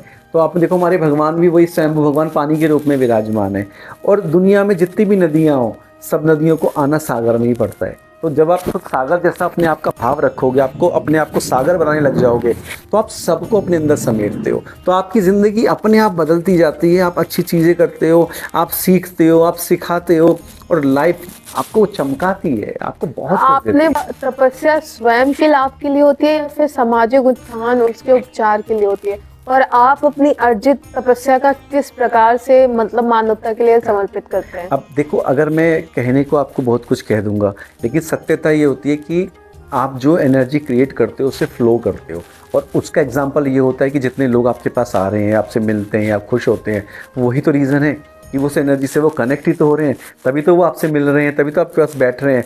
तो वो एनर्जी सबको फ्लो की जाती है कि मैंने मेरा जीवन दे दिया, अब मैं जो एनर्जी क्रिएट कर रहा हूँ, जो तपस्या कर रहा हूँ, हम शपथ भी लेते हैं उस टाइम पे कि भगवान उस समय पर हम जो भी तपस्या, जो भी मुझे एनर्जी मिले उसमें सबका भला होना चाहिए, सबका अच्छा। तो जन कल्याण का मेन मतलब जो हमारा सबसे बड़ा संविधान है या सबसे बड़ी चीज़ हम लेके चलते हैं, प्रतिज्ञा लेके चलते हैं कि हम जो भी करें अच्छी हर एक चीज़ का फल पूरी दुनिया को मिलना चाहिए। अखंड तपस्या ही क्यों? आप इसकी जगह अखंड भगवत नाम संकीर्तन भी कर सकते थे 72 घंटे का। सब करते हैं, वो भी करते हैं। हमारे यहाँ हरि नाम कीर्तन भी चलता है, हमारे यहाँ जब कुछ सुखमनी साहिब का पाठ भी हम कराते हैं, हमारे यहाँ रामायण का पाठ भी होता है, हमारे यहाँ हमने कहा ना सागर है तो हम हर नदी को अपने साथ समेट के चलते हैं। हमारे यहाँ सब नाम कीर्तन और भक्ति नाम, ये तपस्या तो साल में एक बार। इतनी विविधता क्यों? आप एक जगह निष्ठ क्यों नहीं हो पा रहे हो? ये एक ही जगह तो है। सागर को आप नदियों से अलग करके दिखाओ, मैं मान जाऊँ आपको। आप सागर से नदियाँ अलग कर दो तो मैं उस चीज को समझ दूंगा। तो सागर हर जगह थोड़ी है, हम तो नदियों को ही जानते हैं ना, और नदियां अलग अलग हैं तो उनका अपना एक अस्तित्व है। लेकिन हर नदी को मिलना तो सागर में ही पड़ता है ना। अगर आप सिर्फ नदी को जानते हो, लेकिन आप उसको जीना शुरू करो, आप उस नदी को लास्ट में आप देखना आप सागर के पास ही जाना पड़ेगा आपको। आप महासागर को देखना ही पड़ेगा। आपको नहीं लगता कि हम इंसान एक नदी रूपी है, वो डिवाइन पावर एक सागर है, हमें जाके उस सागर में मिलना है? बस यही तो बात है, यही तो हम कर रहे हैं। लेकिन आप बोल रहे हो कि हम ही सागर हैं, ये तो गलत कॉन्सेप्ट हो गया ना एक तरीके का। सागर तो है। अगर हमारा जीवन, अगर मैं सबको कुछ बांट रहा हूँ तो मैं जब सागर बनूंगा तभी दे पाऊंगा, और मैं नदी और कुआं बन जाऊंगा तो मैं सिमट के रह जाऊंगा। तो अगर आप नदी हो तो मेरा उद्देश्य क्या रहेगा कि आपको अगर एक भाव से भगवत नाम आप लेके चल रही हो तो हम आपको यही सिखाएंगे कि आपको सागर में जाके मिलना है। तो सागर में सब जाके मिलता है, तो हम यही चाहेंगे कि नहीं, आप भगवत नाम का जाप करो, चाहे किसी का भी नाम का जाप करो, आप सिमट के न रहो, आप आगे जाके उस उद्देश्य को पाओ। मैंने कई लोगों से सुना है कि भगवत नाम संकीर्तन करने से, ऐसा कुछ करने से मतलब कि शारीरिक कष्ट दूर होते हैं। आपने भी इस चीज को फील किया है? नहीं, आप सिर्फ नाम जप करने से शारीरिक कष्ट दूर होते हैं ऐसा कभी नहीं होता, क्योंकि बहुत से लोग, आप देखो कितने लोग भगवान का नाम लेते हैं, 90% कितने लोग ऐसे जो बीमार हैं, किसी को हार्ट अटैक है, किसी को कोई प्रॉब्लम है, किसी का बीपी है, किसी का शुगर। आप रिसर्च करो उसके बारे में। सिर्फ भगवत नाम इसलिए नहीं कि आपकी बीमारी ठीक हो जाएगी या आपको वो शांति मिल जाएगी। भगवत नाम ये है कि आपको आपकी एनर्जी को प्योर करता है, आपको सही रास्ता दिखाता है, आपको सोचने समझने की थोड़ी शक्ति देता है। इसलिए भगवान का रास्ता बताया गया है। भगवत नाम हो, चाहे राम नाम हो, चाहे कृष्ण नाम हो, सब आप कोई भी नाम लो। अच्छा, आप ये कह रहे हो तो आप सोचो जो लोग और नाम लेते हैं तो क्या मतलब उनका कल्याण नहीं होगा? नहीं, मैं ये नहीं बोल रही हूँ। मैं ये बोल रही हूँ कि अगर सारे ग्रंथों का निचोड़ निकाला जाए तो उसका निचोड़ से एक ही निकलता है नाम। हाँ, नाम, yes, राइट? यस अगर नाम ही निकलता है तो उसके बाद में मैंने ये नहीं बोला कि भगवत नाम, हाँ। आप जिसको भी मानते हो, मतलब कुल मिला के डिवाइन पावर तो एक ही है, बस उसके नाम, उसके तत्व विविध है। यस यस, तो वो एक ही नाम हुआ। अगर हम राम भजे तो वही प्रभु है, अगर हम कृष्ण भजे तो वही प्रभु है, अगर हम शिव भजे तो भी वही है। तो महाशक्ति तो एक ही है ना। अभी चाचा ताऊ के 4 लड़के हैं, पर चारों की नेचर अलग है, चारों की बातें अलग हैं, चारों की मिलना जुलना अलग है। हो सकता है 2 में बड़ा प्यार है, पर 2 चाचा चाची में तो प्यार ही नहीं है, वो की शक्ल देखना नहीं चाहते। ऐसे बहुत एग्जाम्पल पूरे वर्ल्ड में मिलेंगे आपको। तो पर आप देखो ऐसा क्यों ना कि अगर वो बहुत अच्छे इंसान है तो क्या, और वो मतलब लोगों का अच्छा कर रहे हैं, सेवा करते हैं, वो शायद जाप इतना नहीं कर पा रहे लेकिन वो बहुत अच्छे इंसान है, तो क्या उनका भला नहीं होगा? क्यों नहीं होगा? होगा। वो चीज तो एक अलग चीज हो गई, शायद वो चीज भी आध्यात्मिक ऊर्जा से ही आती है। तो आज का तो ऊर्जा, मतलब मैं वही आपको कहना चाह रहा हूँ, ऊर्जा मतलब मैंने आपने कहा पूरे कॉन्सेप्ट ने हमेशा एनर्जी की बात की कि आपको अपनी एनर्जी को इतना प्योर करते जाना है, चाहे वो आप नाम जप से करो, चाहे आप वो तप करके करो, चाहे आप अच्छा मतलब बैठ के करो, आप अच्छे व्यवहार से करो, आप लोगों से मिलके आप अपनी जब एनर्जी को प्योर करते जाओगे, ध्यान करना, तपस्या में आना, या आरती करना, या जप करना, ये सारी जितनी भी चीजें हैं ये हमारी एनर्जी को प्योर करती हैं। और कुछ लोग ऐसे भी देखे गए हैं जिन्हें ना नामनिष्ठ होते हैं, ना वो तपस्या करते हैं, ना वो आरती वारती करते हैं पर ऐसा नहीं है। लेकिन उनके अंदर अगर पूछोगे तो वो भगवान की तरफ एकदम समर्पित रहते हैं और उनके व्यवहार भी अच्छे होते हैं। शायद किसी तपस्वी से भी अच्छे। तपस्वी, मैं आपको बताता हूँ कि ये बहुत बड़ा पाखंड है कि हमें लगता है कि जो पूजा पाठ करने वाला इंसान है वो बहुत अच्छा होता है। नहीं होते। मैं आपको हजारों पूजा पाठ करने, वही है कि अगर इसको आप मीडिया में बोल दोगे तो लोग चिढ़ जाते हैं और फिर उल्टे कमेंट्स करते हैं, पर सच्चाई है। आप वहाँ पर बैठे इंसान के अंदर, मंदिर में बैठे इंसान के अंदर भी समझ रहती है कि कौन पैसे चढ़ाएगा वो मेरा है, या इतना दान देगा तो ये बड़ा अच्छा इंसान है, तो वो लोग उन्हीं से कनेक्ट होते हैं। रियलिटी ये होती है कि अगर आप मंदिर नहीं जा रहे हैं, आप जाप नहीं कर रहे हैं, आप भगवान का नाम इतना नहीं लेते, लेकिन आप बहुत अच्छे इंसान हैं, आप लोगों की चीज़ों को समझते हैं, रिस्पेक्ट करते हैं, आप चीज़ों को मैनेज कर रहे हैं, आप परमात्मा आपको बहुत प्रेम करता है, तो आपका भला होगा ही होगा। आप अगर इन दुर्गम स्थानों पे जाते हैं तपस्या करने, तो आपको क्यों लगता है कि आपको वापस आ जाना चाहिए फिर से इस माया जाल में? मुझे तो बड़ा अच्छा लगता है, मुझे तो लोगों से मिलना पसंद है। मुझे जब लगेगा कि मुझे जीवन दिया है ईश्वर ने, और जीवन संसार में दिया है, मेरे भगवान जो आए हैं वो भी संसार में लोगों के साथ रहते हुए जिंदगी जीते हुए गए हैं, तो मैं क्यों, मेरे को जितना टाइम होता है हिमालय पे रहता हूँ, लोग मुझे बोलते हैं स्वामी जी महाराज जी यही बस जाऊँ आपके लिए, ये बनाते हैं, यही करते हैं, यही महात्मा को रहना चाहिए। मैं कहा बहुत अच्छे महात्मा जी हैं, वहाँ पे सब रह रहे हैं, वो अच्छे से रहें, लेकिन मुझे मेरा संसार पसंद है, मुझे लोग पसंद है। संसार पसंद है तो आप वहाँ जाते ही क्यों हो?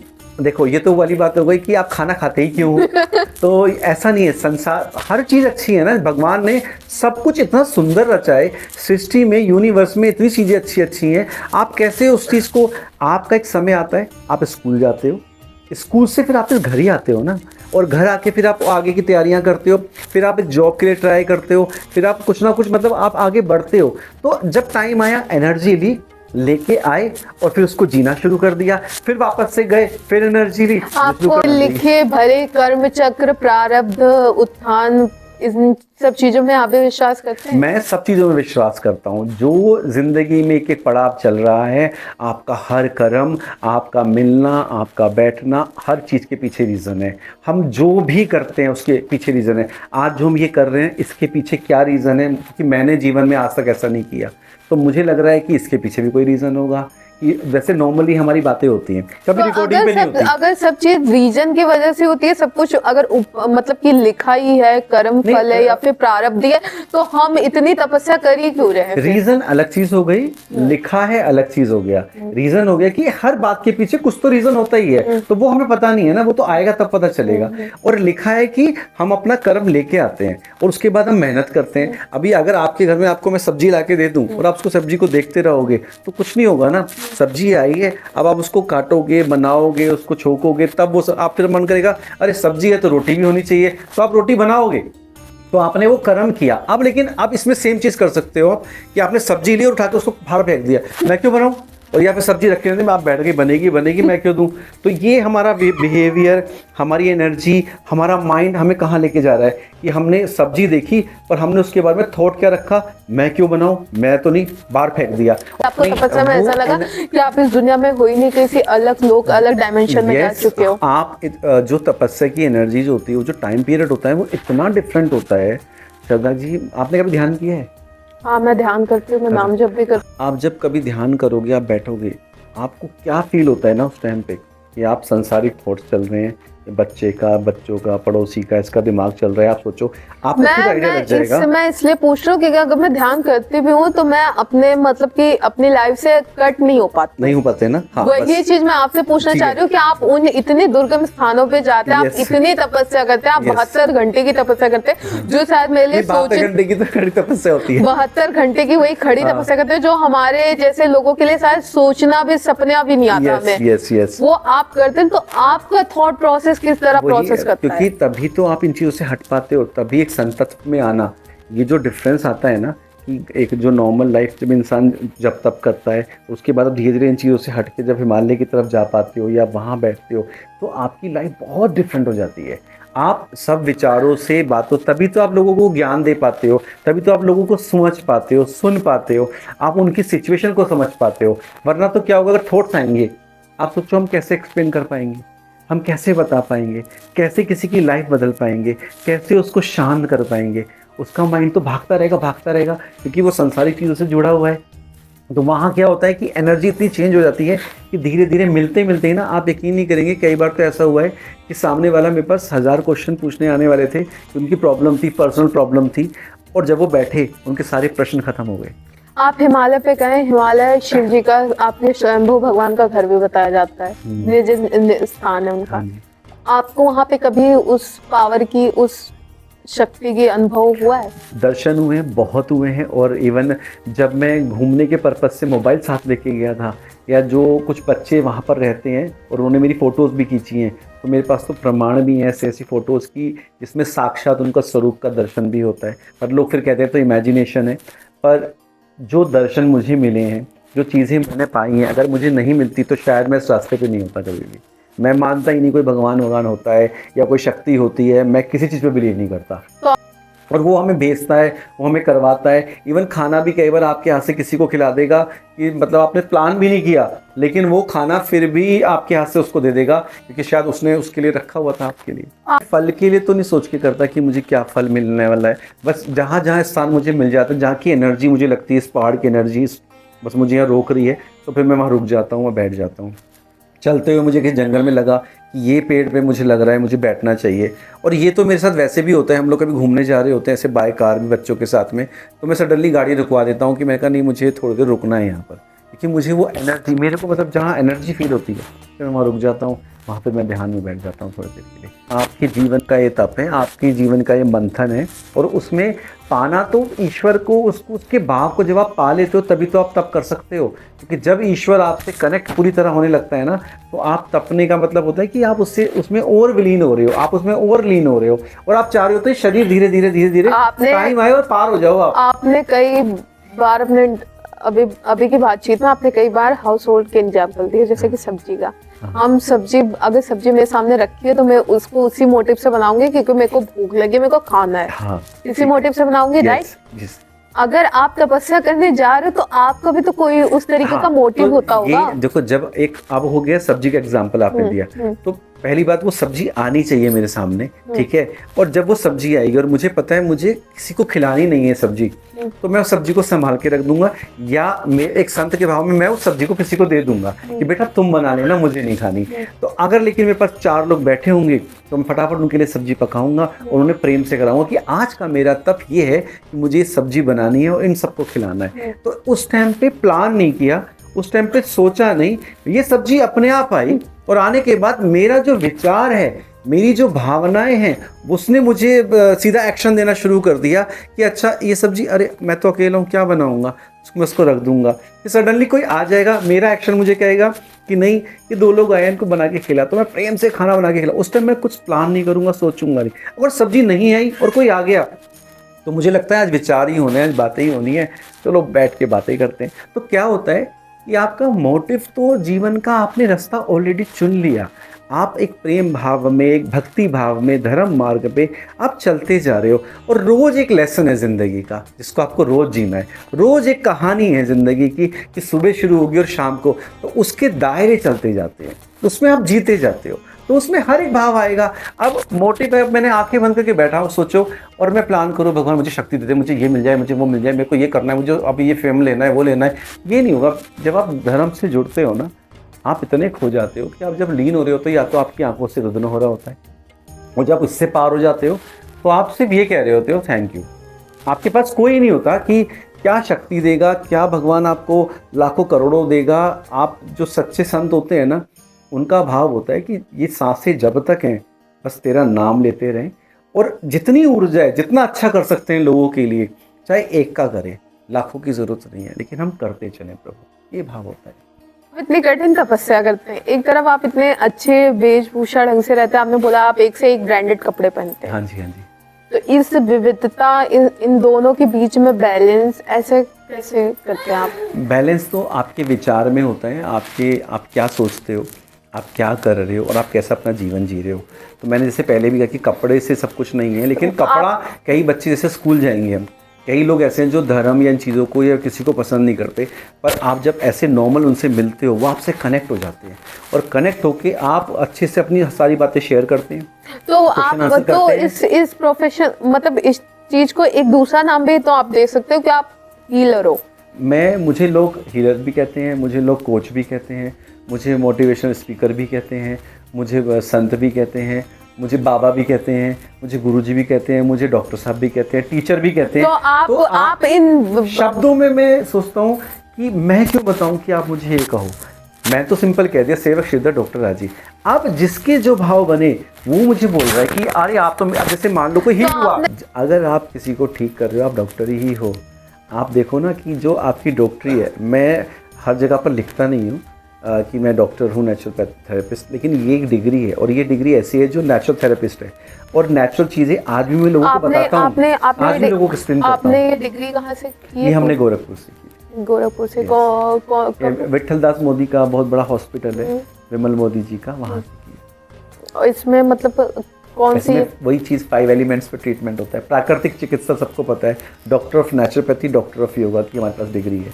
आए कोई संत महात्मा आए, कोई बड़े प्रसिद्ध संत महात्मा, और आपको लेके जाएं और आपको मतलब किसी कंडीशन में बांध दें कि आपको इस तरीके के यूनिफॉर्म में रहना है, आपको इस तरीके से रहना है, आपको पूरी तरह से आइसोलेट कर दे एक तरीके से, तो आपके लिए वो ज़्यादा कठिन होगा? पहली बात तो ऐसा कभी हो नहीं पाएगा, क्योंकि मैं तो उनकी रिस्पेक्ट करूँगा और उनकी बात को सुनूंगा, उनको आदर दूंगा। लेकिन अगर वो एक अच्छे संत महात्मा हैं और वो दिव्य हैं और बहुत तपस्वी हैं, तो वो ऑब्वियसली मुझे पहचान जाएंगे और जान पाएंगे, और वो मुझे किसी बंधन में ऐसा बांधेंगे नहीं, बल्कि मुझे लगता है वो गले से लगा। अगर हम वो आपको बोले कि आपके खुद के उत्थान के लिए आपको अगर इस आवाज, डेफिनेटली अगर ऐसा कुछ आया और मुझे ऐसा फील आ जाएगा और मुझे अंदर से लग रहा होगा कि ये बिल्कुल ठीक कह रहे हैं, मैं शायद कर लूँगा। लेकिन मैं उस चीज़ को कंफर्म नहीं कर सकता, मैं उस चीज़ के डिनाई भी नहीं कर सकता। आपको लगता है कि वो चीज़ ज़्यादा कठिन होगी हिमालय से तपस्या करके? मेरे लिए कुछ भी कठिन और बंधन है कि मुझे लगता है कि पहली बात तो ये समय आएगा ही नहीं, क्योंकि मैं बंधन में रहता नहीं कभी भी। क्योंकि धर्म क्या सिखाता है, धर्म आपको बंधन में नहीं बांधता, धर्म आपको बल्कि बंधनों से निकालता है बाहर। धर्म का मतलब ही यही है। ये बंधन नहीं हुआ, ये आपको एक नियम में बांध देना। नियम तो आज भी है। अगर आपने बोला हम स्कूल जाते तो हमारे स्कूल में भी एक नियम होता है कि हम रिसेस के पहले खाना नहीं खा सकते, चाहे हमें जितनी भी 100%। लेकिन स्कूल के बाद हम कॉलेज जाते हैं, कॉलेज के बाद हम सब कंप्लीट करके फिर सीधा जॉब पे जाते हैं। तो मुझे लगता है कि पहले मैं स्कूलिंग कर ली, कॉलेज कर लिया, अब इंटरव्यू देने का टाइम आके अब मैं सीधा बाहर निकलूंगा। तो मुझे अगर ऐसा टाइम आएगा, वो सिचुएशन जब आएगी, डेफिनेटली मैं उसको जीने की कोशिश करूंगा। लेकिन अगर मैं आज सोचूं, अरे 2 साल बाद अगर महाराज जी कोई आए और मुझे ऐसा किया, मेरा ना बड़ा अच्छा क्लियरिटी है कि मैं हमेशा अपने आज में जीता हूँ। मैं कभी प्लान नहीं करता कि कल महात्मा जी आएंगे, परसों क्या होगा, वो क्या कहेगा और कल क्या हुआ था। ये ज़िंदगी का मैं सबको सिखाता हूँ, मेरे लोगों को भी हमेशा, कि अपने ना आज के इसी वक्त में जियो। इस वक्त तुम क्या कर रहे हो, इस वक्त तुम्हें क्या अच्छा लग रहा है, इस वक्त तुम क्या कर सकते हो। तो मेरा ये रहता है कि मूवमेंट पे जीना शुरू करो। आप सबसे ज्यादा इंस्पायर किससे हो? मैं हर इंसान से इंस्पायर होता हूँ। डॉक्टर रहे, आपने फिल्म लाइन में भी ज्वाइन किया, हाँ। समझ लीजिए वो आपका राजा का जीवन था, आपने उसे छोड़कर एक तपस्या का जीवन हाँ। तो आप उस तपस्या को और इस जीवन को एक साथ मिक्सअप कैसे कर सकते हो? नहीं, मुझे लगता है मैं मिक्सअप कर ही नहीं रहा हूँ। मैंने आपको क्या कहा, लेकिन आपको कोई देखेगा तो उसको तो यही लगेगा ना कि आप मिक्सअप कर रहे हो। बात हो गई ना कि हम लोगों की वजह से कैसे उस चीज को, तभी तो हम चीज को, आप देखो जब हमें धोती पहननी है तो हम धोती पहनते हैं, जब हम तप कर रहे हैं, जब हिमालय जा रहे हैं, और जब हम अपनी गद्दी पे सत्संग कर रहे हैं तो हम कुर्ते में बैठे हैं, हम जीन्स टी-शर्ट में बैठे हैं। अब मैं रेस्टोरेंट में जा रहा हूँ या मैं किसी से काउंसलिंग करने जा रहा हूँ तो मुझे नहीं लगता वो स्थान है कि जहाँ मैं धोती पहन के जाऊंगा। तो आप फिर काउंसलर बन जाइए, आप हीलर बन जाइए। पर मुझे लगता है मेरे अंदर ये सारी क्वालिटी है ना। आप देखो ना कि ये वर्ड आप दे रहे हो मुझे, लेकिन मैं आपने बोला कि आप काउंसलिंग करने जाते हो तो आप मतलब आप इतने सारे चीजों को इतने मतलब कृपा है इतनी सारी कि आप जब आप देखो ना, आप मुझे डिफाइन कर रहे हो कि बस मैं एक वेशभूषा में रहना चाहिए, क्योंकि गौतम बुद्ध ऐसे रहते थे तो उन्होंने जब ऐसे रहा तो मुझे भी ऐसा रहना चाहिए। लेकिन मुझे लगता है कि अगर एक रेस्टोरेंट में एक लड़का डिप्रेशन में बैठा है और बुरा हाल हो, किसी बाबा बुबा को पसंद नहीं करता, तो वहां अगर मैं वेस्टर्न कपड़े पहन के उसके पास उसका दोस्त बन के, उसका हीलर बन के उसको संभाल लूंगा। ऐसे तो दुनिया में अब करोड़ों इंसान है, मतलब 99% लोग ऐसे ही हैं। आप हर किसी तक तो भी पहुंच भी नहीं पा रहे हो। आप सोचो ना कि मैंने क्या कहा कि अगर आप 2 की भी जिंदगी बदल दो, आप 2 को भी बचा लो, आप 5 को भी बचा लो, तो उसके लिए इतनी कठिन तपस्या करने की जरूरत क्यों? लेकिन ये कठिन आपको लग रही है ना, मुझे तो नहीं लग रही। आप चाहे जो भी बोलिए, लेकिन उन दुर्गम स्थानों पर जाना, 72 घंटे की महाखड़ी तपस्या करना, ये कठिन ही है। लेकिन चलो वो अच्छी बात है, लेकिन आप सोचो कि ये डिफाइन तो मुझे लोगों को नहीं करना पड़ता ना कि भाई मैं जैसे ऐसा होता कि मैं खड़ा होता और सबको कहता हेलो मैंने इतने घंटे तपस्या, हेलो मैंने इतने घंटे तपस्या, तो लोग कहते हैं भाई क्यों सुना रहे भाई, करियोगी। वो मेरे कहेगा सिंपल है, आज कोई भी आदमी कहेगा भाड़ में जा, तूने तपस्या की हो, तू 72 घंटे खड़ा रहा हो, तूने ये किया, हमें कोई लेना देना नहीं है। वो मुझे जब मिलेंगे एज अ ह्यूमन बींग मिलेंगे, वो एज अ इंसान मिलेंगे, और उसके बाद अगर उनका कनेक्शन बना तो वो देखेंगे कि भाई कितनी अच्छी बात है कि देखो हमें तो पता भी नहीं था ये संत हैं और इन्होंने तपस्या करते हैं, हिमालय जाते हैं, ये करते हैं, पर वो हमें इंसान की तरह मिले और उन्होंने मुझे सपोर्ट किया, हेल्प किया। एक संत का दायरा ये होता है, एक संतत्व मतलब मेरे भाव से कि आप अगर दुनिया का भला कर रहे हैं, आप लोगों को शांति दे रहे हैं, लोगों का अच्छा कर सकते हैं, तो आप किसी भी तरीके से कर सकते हैं। 2025 है, युग बदल चुका है, चीज़ें बदल चुकी हैं, बहुत कुछ डिफरेंट है, लेकिन आपका अंतर आत्मा नहीं बदलता, आपके कर्म नहीं बदलते, आपकी अच्छाइयाँ नहीं बदलती। आप उन्हें चाहेंगे, रूप अलग ले सकते हो, भगवान ने भी बहुत रूप लिए थे, तो रूप अगर शिव जी आपके सामने आ जाएं, आपके आराध्य देव, और वो आपसे बोले कि आप कुछ मांगो, आपकी इतनी कठिन तपस्या देखकर प्रसन्न हो के आपसे आके बोले आप कुछ मांगो, तो आप क्या मांगेंगे? मैं उनसे क्या मांगूंगा, मैं ईश्वर से क्या मांग सकता हूँ? हम ईश्वर से कुछ नहीं मांग सकते क्योंकि वो खुद बहुत कुछ दे रहा होता है। देखो आदमी अगर परमात्मा हम कहते हैं आ जाए सामने, मुझे लगता है परमात्मा रोज आता है मेरे सामने। कैसे आता है? जब वो आपको एक घटिया काम करने जा रहे होते हो, बुरा काम करने जा रहे होते हो, वो आपको आपकी बुद्धि को समझा रहा होता है। एक आध इंसान भेजता है मत करिए, गलत काम है, लेकिन फिर भी हम उस चीज़ पे चले जाते हैं। वहीं कोई अच्छी चीज़ भी सिखाता है कि तू ये से कर, अच्छा होगा, और हमें अच्छे लोग अपने आप मिलते जाते हैं। तो भगवान एक्चुअली में हमारे पास हर रूप में आते हैं। आज आप विश्व शांति के लिए प्रार्थना करोगे, आप लोगों के लिए प्रार्थना करोगे, भगवान सबको सद्बुद्धि दो, सबका। और ये एक्चुअली में महान से महान संत लोग भी, बड़े से बड़े लोग भी यही चीज़ कर रहे हैं। जो आज के हालात चल रहे हैं वो सबके लिए, सबकी। मैं क्या मांग सकता हूँ? मुझे लगता है जो इतने, हम तो औकात भी नहीं है हमारी, हम तो देखो मिट्टी हैं, हमारी तो बिल्कुल औकात, वैसे महान संत हैं भी नहीं, लेकिन एक से एक बड़े बड़े संत बैठे हैं, वो यही प्रार्थना कर रहे हैं कि भगवान सबको सद्बुद्धि दो, सबको ठहराव दो, कोई भागे नहीं, कोई लड़े झगड़े नहीं, आपस में जितना मिल के रह सकते हैं मिल के रहें। और भगवान से भी, भगवान जब सशरीर भी विराजमान थे तो यही सब चलता था कि लड़ाई झगड़े राक्षस ये सब चल रहा था। तो क्या परमात्मा मांग रहे थे? यही कह रहे थे सुख शांति रहे, कि भगवान सबके मन में अच्छा, ये मन का राक्षस है ना, ये सबका मरना चाहिए। देखो कंस भी थे और राम जी के सामने रावण भी थे। आपकी लाइफ में 3 सबसे इम्पोर्टेंट प्रायोरिटीज क्या हैं? प्रायोरिटी की एक तो यह है कि खुद को सबसे ज़्यादा प्रेम करो। सेकंड, हर पल को जितना अच्छे से जी सकते हो आप जियो। और तीसरा है कि जो आप कर सकते हो किसी के लिए अच्छे से अच्छा, वो बेस्ट करो। और नहीं कर सकते हो कोई बात नहीं, लेकिन प्रार्थना करते रहो। आप अपना परम कर्तव्य किस चीज को मानते हैं? मेरा परम कर्तव्य यही है कि मेरे को जितने पल मेरे जीवन के बचे हैं, जितनी मुझे सांसें मिली हैं, जब तक मिली हैं, उसको जितने अच्छे से मैं जी सकता हूँ मुझे जीना है और खुश रह के जीना है। आप इस देश के लिए, आप इस देश के लोगों के लिए क्या सोचते हैं? मैं देश के लिए यही सोचता हूँ कि आप अपने देश के लिए, अपनी माटी के लिए, अपनी भूमि के लिए प्रार्थना करते रहो और जितने अच्छे आप कर्म करोगे, क्योंकि आप हज़ारों को चेंज नहीं कर सकते, तो बेटर है खुद को इतना बदल जाओ, खुद की एनर्जी इतनी अच्छी बनाओ कि आपकी एनर्जी में जो लोग आए ना उनकी लाइफ में बदलाव आता जाए, तो देश अपने आप सुधरता जाएगा। एक जीवंत संत होना एक जिम्मेदारी है कि एक बोझ है? नहीं, बिल्कुल बोझ नहीं है। ये जीवन इतना सुंदर, इतना प्यारा मिला है और जो वो दे रहा है ईश्वर, इतनी कृपा बरसा रहा है हम सब के जीवन में। मेरे जीवन में तो जो है सो है, मुझे लगता है हर इंसान के जीवन में जो जहाँ बैठा है उसको जो मिल रहा है ना, बहुत बड़ी कृपा है। आज समाज बहुत बदल गया है और ये एक बोझ नहीं है। ज़िंदगी कभी बोझ नहीं होती, आपके स्वास्थ्य से चल रही है। आप ज़िंदगी में लोगों को ऐसे मत नापो कि किसके पास कितना पैसा है या किसके पास कितनी धन दौलत है। इंसान वो कैसा है, कैसे वो चल रहा है, कैसे आगे बढ़ रहा है, उसमें जितना साथ दे सकते हो लोगों का देना चाहिए। कभी ज़िंदगी बोझ हो ही नहीं सकती। एक आम आदमी, जो आपने कहा तपस्या आप इसलिए करते हो क्योंकि आपको आनंद मिलता है, सही? यस।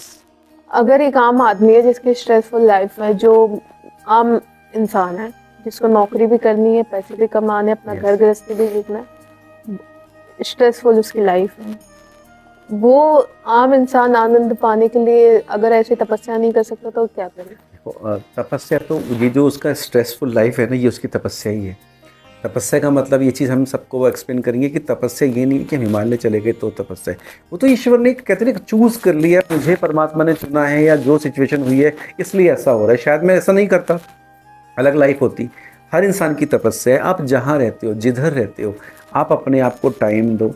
आप थोड़ा मतलब जितना कहीं बैठ सकते हो 5-10 मिनट बैठो, अपने आप का अध्ययन करो, खुद के बारे में अच्छा सोचो। अच्छा जो मूवमेंट आता है, मैं जो भी इंसान स्ट्रेस में रहते हैं उनको सबको बोलता हूँ कि आप प्लान मत करो बहुत बड़े बड़े, कि जैसे कि मतलब मुझे अभी कल क्या होगा, परसों क्या होगा, अभी इतने पैसे हैं, अभी ये क्या है। आपके पास जो है, जैसा है और आप जिंदा हो, आप उस चीज़ को जीने का पूरा आनंद लो, पूरा एंजॉय करो। आप उस पल को जीने की कोशिश करो। अगर आप उस पल को नहीं जियोगे तो क्या होगा कि आपके स्ट्रेस बना रहेगा कि कल ये होगा, 2 घंटे बाद ये होगा, और उस स्ट्रेस में आप अपने उस मोमेंट को पूरा ख़राब कर दोगे। अगर जो पल है उन पलों को जीने की कोशिश करो आप। एक तपस्वी की नज़र में पाप और पुण्य क्या है? क्या सब कुछ डेस्टिनी है कि हम कुछ बदलाव कर सकते हैं? पाप पुण्य कुछ नहीं है। आपका देखो, जब आप आपके विचारों से आप जो भी चीज़ें करते हो, हर चीज़ को दुनिया अगर डिसाइड कर देगी ये पाप है, शायद वही पाप किसी के लिए बहुत बड़ा पुण्य भी था और किसी के लिए वही पुण्य बहुत बड़ा पाप भी है। कि अगर मान लो कि आप किसी को जज करो कि 2 लोग खड़े हुए और एक बंदे ने उसको मारा और उसने, सामने वाले ने उसको छोड़ दिया, उसको मारने के बाद शायद 1000 लोगों को वो खाना नहीं मिलने वाला था, आधे लोग मतलब भूखे मर गए, और एक इंसान ऐसा था कि जिसके मारने से उसको पता नहीं क्या क्या मिल जाता। तो कई बार ऐसा होता है कि हम डिफाइन नहीं कर सकते पाप और पुण्य क्या चीज़ है। पाप पुण्य से बड़ी चीज़ ये होती है कि आप अपने कर्म को जितना अच्छा कर सकते हो आप उसे करने की, आपको अपना कर्म समझना बहुत ज़रूरी है कि आप कैसे कर्म कर रहे हो, आप क्या चीज़ कर रहे हो, क्या आपसे बुरा हो रहा है। चलिए आप एक आम इंसान के लिए उसके कर्म डिफाइन कर दीजिए। कर्म यही कि अपनी ज़िंदगी को जितना अच्छे से जी सकते हो पूरी जीने की कोशिश करो। तो ये तो स्वार्थ हो गया। नहीं, मैंने क्या सेंटेंस बोला, आपने सुना? आपने ये बोला कि आप अपनी जिंदगी को जितने अच्छे से जी सकते हो अपने लिए उतने अच्छे से जियो। जब तक आप अपनी जिंदगी को नहीं जियोगे आप सामने वाले का कैसे अच्छा करोगे? आप खुद तो खुश हो नहीं। आप सोचो, अपनी जिंदगी को जब आप अच्छा जियोगे तभी तो आपकी जिंदगी में जो लोग साथ होंगे। आप खुद से तो प्यार करते नहीं, आप उम्मीद करते हो दूसरों को प्यार करोगे। आपके अंदर नफरत भरी है, जलन भरी है, आप खुंदक में हो, आपको आगे बढ़ना है। कौन सा इंसान खुद से प्यार नहीं करता? कौन खुद को मारता होगा? सब तो खुद से प्यार नहीं करते। पता है प्यार करने का मतलब क्या होता है कि आप जब आप खुद से प्रेम करने लग जाते हो ना, तो आपका व्यवहार बदलता है, आपकी नेचर बदलनी शुरू हो जाती है। आप ना बुरा कम, अच्छा ज़्यादा देखोगे। और तीसरा, आप डाउट करना और लोगों को पॉइंट आउट करना कि नहीं ये ऐसा है, ये ऐसा। जब अगर आपके अंदर ये चल रहा है ना, आप पूरे दिन में अपने आप को नोटिस करो कि आप कितने लोगों को आपने जज किया, आपने कितने लोगों के अंदर कमियां ढूंढी, आपने बैठ के आपने कितने लोगों के बारे में क्या क्या विचार किया। अगर आपके अंदर ये है तो आप ईर्ष्याओं से भरे पड़े हो, क्योंकि आपके दिमाग में सारा दिन ये चलता है, ये ऐसा था, वो ऐसा था, उसका तो ऐसे है, उसका तो ऐसे है। तो आप सोचो, जो आप ये जहर रख रहे हो तो आपका बिहेवियर, आपका प्रेम, और खुद से आप कैसे प्रेम कर पाओगे। और जब आप खुद से प्रेम करने लग जाते हो, आपका भाव बदलते हो कि नहीं बहुत अच्छा है, भगवान ने मुझे जैसा दिया बहुत अच्छा है। जब ये भाव आप जीते हो, मैं खुद से प्रेम करता हूँ, तो आपका नेचर धीरे धीरे चेंज होगा। आपको जो मिलेगा वो कहेगा, आपको कमी नहीं दिखेगी उसमें, कि मतलब कहेगा कि यार ठीक है सिचुएशन ऐसी हुई कोई बात नहीं, आप उसे ना जज नहीं करोगे, आप उसके बारे में ना ढूंढोगे नहीं कि कैसे मैं इसकी वो पॉइंट ढूंढूं कि ये ऐसा है, ये ऐसी है, आज इसने ऐसा कर दिया, वो तो ऐसी थी, वो तो वैसा था। क्योंकि कमी तो देखो हर इंसान में है, दुनिया में कोई ऐसा इंसान है इसमें कमी नहीं हो, सब में कमी है। आप हाउस होल्डर ट्रेंड तपस्वी हैं। जब पुरानी यादें, पुराने मोह माया के बंधन आपको कभी अपने आप खींचते हैं, आपको पुरानी यादें सताती हैं? नहीं, अच्छे मोमेंट याद आते हैं जब किसी से ऐसे मिल जाओ या कोई बात चल जाए या कोई ऐसे कनेक्टेड बात हो। जैसे मैं डेफ एंड डम्ब स्कूल में टीचर भी था, मैं डांस टीचर भी रहा हूँ, मैं इंग्लिश टीचर भी रहा हूँ। सो मैंने मतलब गूंगे बहरे बच्चों को क्लासेस कराई हैं, तो वो मोमेंट्स याद आते हैं कि कैसे मैं छोटे छोटे बच्चों को क्लासेस कराता था। उस टाइम पे कोई टीचर भी नहीं था, तो काफ़ी सारी चीज़ें ऐसे मोमेंट है। और दूसरा क्या होता है कि मैंने आपको बोला, आपने हर सेंटेंस में एक बात बोली है, ये मैंने तपस्या से पाया है, पहले शायद नहीं था, कि मैं अपने मोमेंट पे जीता हूँ। उस मोमेंट पे, जिस मोमेंट में जहाँ होता हूँ, अगर मैं अभी यहाँ हूँ तो मेरा मोमेंट यहीं पे रहेगा। तो और मेरे दिमाग में पुराने मोह माया, पुराने बंधन, पुरानी यादें नहीं सताती? नहीं, पुरानी चीज़ें हमेशा आपके जीवन का बहुत बड़ा खजाना है, क्योंकि आप आज जो कुछ हो, आप उन पुरानी चीज़ों की वजह से हो। आपकी जो भी मेमोरी है, अच्छी बुरी बेकार बढ़िया सुपर डुपर, आज आप जहाँ बैठे हो उन्हीं की वजह से बैठे हो। तो ज़िंदगी की वो मेमोरी को मैं यहाँ रखता हूँ हमेशा अपने हृदय के अंदर, और उसी एनर्जी से मैं सीखता हूँ कि अच्छा जब मेरा अगर ऐसा दिमाग था। तपस्या करते करते एक्चुअली में क्या होता है, तपस्या क्या है कि आपके जीवन की जो कहानी है ना, उस कहानी का फ्लैश आउट होके पूरा वो निचोड़ निकल के आता है आपकी ज़िंदगी का, वही आपकी तपस्या। और वहाँ से जब आप खिलते हो तो आपके अंदर वो चीज़ें आती हैं, जैसे आप सब देख कर आए हो, अच्छी अच्छी चीज़ें आपने खाई हैं, अच्छे अच्छे कपड़े पहने हैं, लाइफ बढ़िया जी है, तो वो सब निचोड़ निकाल के आप ज़िंदगी को समझते हो। आप लोगों के दर्द से कनेक्ट होते हो, आप लोगों की खुशी से कनेक्ट होते हो, आप लोगों के आंसू से कनेक्ट होते हो, आप लोगों की जो उसके साथ सिचुएशन है आप कनेक्ट होते हो। उस टाइम उसको ये नहीं कहोगे तू बस हनुमान चालीसा पढ़ ले तो तेरा सब ठीक हो जाएगा, राम नाम कर ले। उस टाइम आप उसको जानोगे, उसकी एनर्जी को समझोगे, और आप जब 2 मिनट उसको दोगे, उसकी बात सुनोगे, फिर उसके बाद जब आप उसको बोलोगे ऐसा कर, उसने सब निकाल दिया, तो आप हनुमान चालीसा कल से पढ़िए। आप कब उठते हैं? नहीं, मैं तो जब मुझे सोना होगा तब सोता हूँ, मेरा कोई ऐसा रूटीन नहीं है। मैं इन चक्करों में नहीं पड़ता हूँ कि आप 4 बजे उठोगे तो ही आपका तप होगा। मुझे आप रात के 12 बजे उठा दो तब भी मैं तप कर लूँगा, मुझे 4 बजे उठा दो तब भी करूँगा, मुझे 3 बजे उठा दो, मुझे एनर्जी हमेशा फील होती है ये। लेकिन ये चीज़ को आप ऐसे डिफाइन मत करना कि मैं ऐसे बोल रहा हूँ, मेरा पर्सनल है। देखो सबका अपना पर्सन होता है। ब्रह्म मुहूर्त सबको करना, उठना चाहिए सबको सुबह जल्दी। अब लेकिन आप सोचो, सिंपल सी बात है, कोई 3 बजे काम करके सोया है तो वो मतलब क्या फिर दूसरे वापस उठेगा? अभी कोई बेचारी बच्चियां जॉब करके आती हैं, कोई बच्चे जॉब करके आते हैं, जॉब करके आने के बाद बेचारे वो 2:30-2 बजे सो रहे हैं, तो अब उनको आप मतलब कहोगे नहीं, अगर तुम नहीं उठोगे ना तो तुम्हारा भैया बड़ा बुरा होगा, तुम्हारी लाइफ ऐसी हो जाएगी। ऐसा कुछ नहीं होता। आप ब्रह्मचर्य, आप किसी, जब आपका समय मिल रहा है, आप गाड़ी में जा रही हैं, आप घर में हैं, आप किचन में हैं, आप वॉशरूम में भी है ना, आप उस ईश्वर का ध्यान भरे भाव से कर सकते हैं। फिर एक टाइम आता है कि चलो आप थोड़ी मर्यादा भी रखनी, तो हम ऐसा करते हैं एक चेयर या एक आसन की हम 10 मिनट वहाँ दिया करेंगे, लेकिन भगवान का नाम कहीं भी ले सकते हो। आप ऐसा मत सोचना कि मैं अभी मैं संतत में आपसे ऐसी बातें करूँ कि मैं तो इतने बजे ही उठता हूँ जी। वो कैमरे में बोलने के लिए मैं अच्छी अच्छी बातें कर दूंगा, लेकिन मैं ऐसा कोई झूठ नहीं बोलता। मुझे जब मन करता है मैं उठता हूँ, मुझे जब खाना है मैं खाऊंगा, जब सोना है मैं सब आपको कभी किसी के ऊपर गुस्सा आता है? बहुत आता है, नेचुरली आता है, क्यों नहीं आएगा? गुस्सा तो आपके जीवन का। और आप दुर्वासा ऋषि, बड़े बड़े ऋषियों को देखो, खतरनाक गुस्सा करते थे, तप है आपका। और जैसे मुझे ही होता है कि भाई मुझे परवाह नहीं है, आप प्रेम से पूरा आ जाओ, और अगर नहीं आना और किसी को मेरे को पटाना पड़ेगा, मक्खन लगाना पड़ेगा, ये ड्रामे करने पड़ेंगे कि हाँ वो मेरे पास दान पुण्य करें, ये सब मुझसे नहीं होता। आप मुझे जानते हैं कितने समय से कि मैं कभी भी कहीं पर जाके किसी को हमने न पटाया कि हमारा फंक्शन वहाँ रेगुलर चलता रहे, लोग कनेक्ट होते रहे, हम इतने साल से आ जा रहे हैं, आपको कभी सुनने को नहीं मिलेगा। हमारा 15 साल हो गए हमें, लेकिन जो लोग हमें जानते हैं वो बहुत डीपली जानते हैं, और हमारी वैसे भी बहुत तो आपको लोग जानते कैसे हैं? क्योंकि आप ना सोशल मीडिया पे ना आप किसी के पास जाते हैं। अच्छा, तो आप कैसे मिले हमें? हम तो मिसेस रणधीर की वजह से। हाँ जी। तो सेम क्वेश्चन मुझे किसी ने लंदन में किया था कि हम लोग, जब मैं खड़ी तपस्या कर रहा था, कि लंदन के पहले संत बने जिसने खड़ी तपस्या परफॉर्म की, तो वहाँ उन्होंने मुझसे पूछा कि आप सोशल मीडिया में हम आपसे कैसे मिले, कैसे। मैं कहा अभी आप सोचो, मैं भारत में रहता हूँ, भारत में मुंबई में रहता हूँ, मुंबई से पंजाब, हम कैसे मिले इस वक्त। तो वो शौक में बढ़कर 2 मिनट सोचने लगी, अरे हाँ एक्चुअली मैं कहा जो लिखा है, जैसा लिखा है, देखो भारत से आए और आज आपके साथ 3 घंटे 2 घंटे हमने पूरी बातें करी। नहीं तो आपको नहीं लगता अगर आपको मतलब आ जाएगा टाइम, अभी सोशल मीडिया ही तो है जिसमें आप हमसे बात कर रहे हो। आपको नहीं लगता कि अगर आपका यही मोटिव है कि आपको लोगों को ठीक करना है, हील करना है एक तरीके से, सही राइट? गलत तो नहीं? नहीं बिल्कुल बिल्कुल।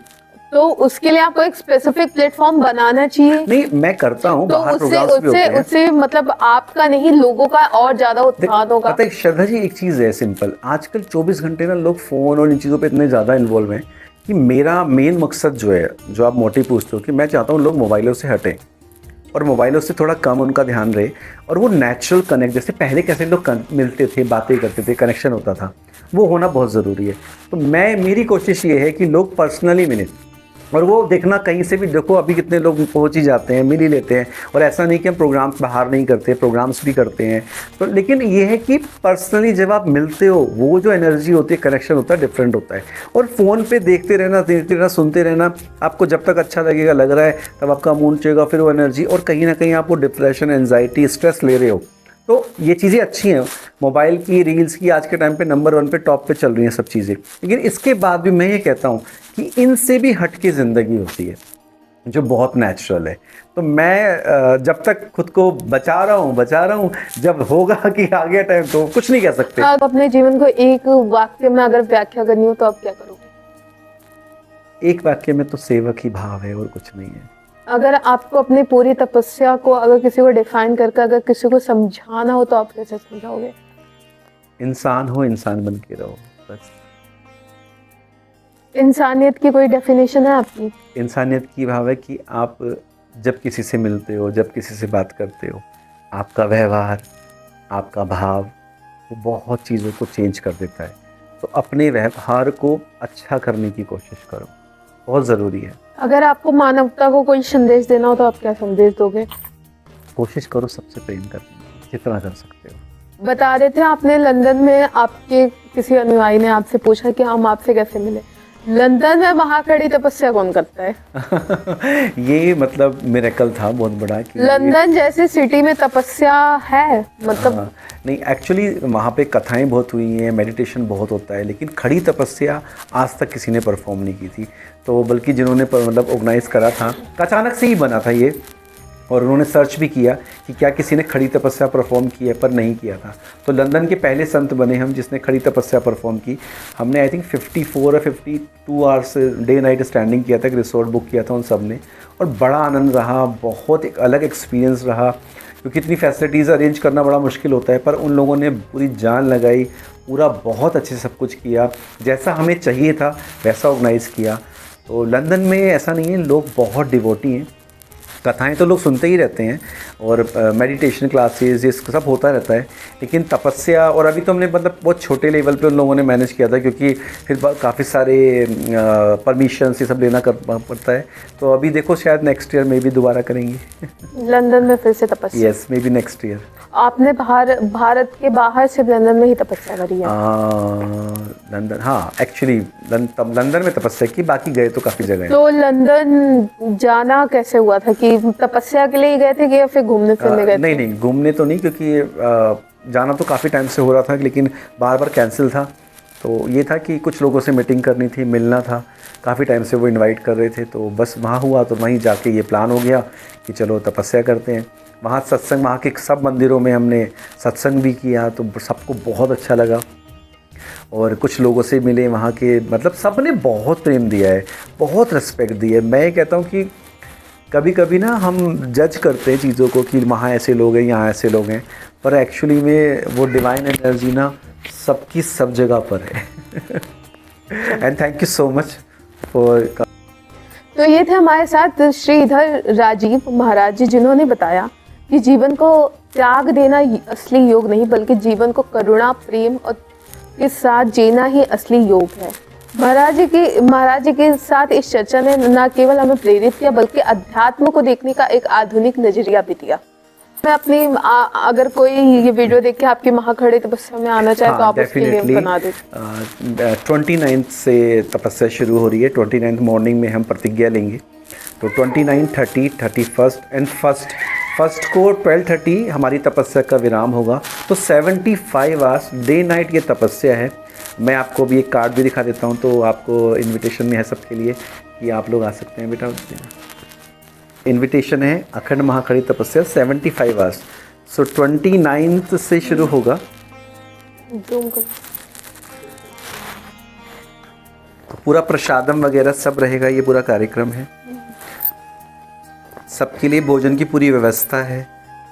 तो आप सब लोग प्लीज़, आपके लिए स्पेशल की आप ज़रूर आइएगा। जिसको भी मतलब आना है वो आ सकता है, क्वेश्चन आंसर करने कर सकता है। सत्संग रहेगा और आनंद लीजिए पूरा फुल तपस्या का। Thank you.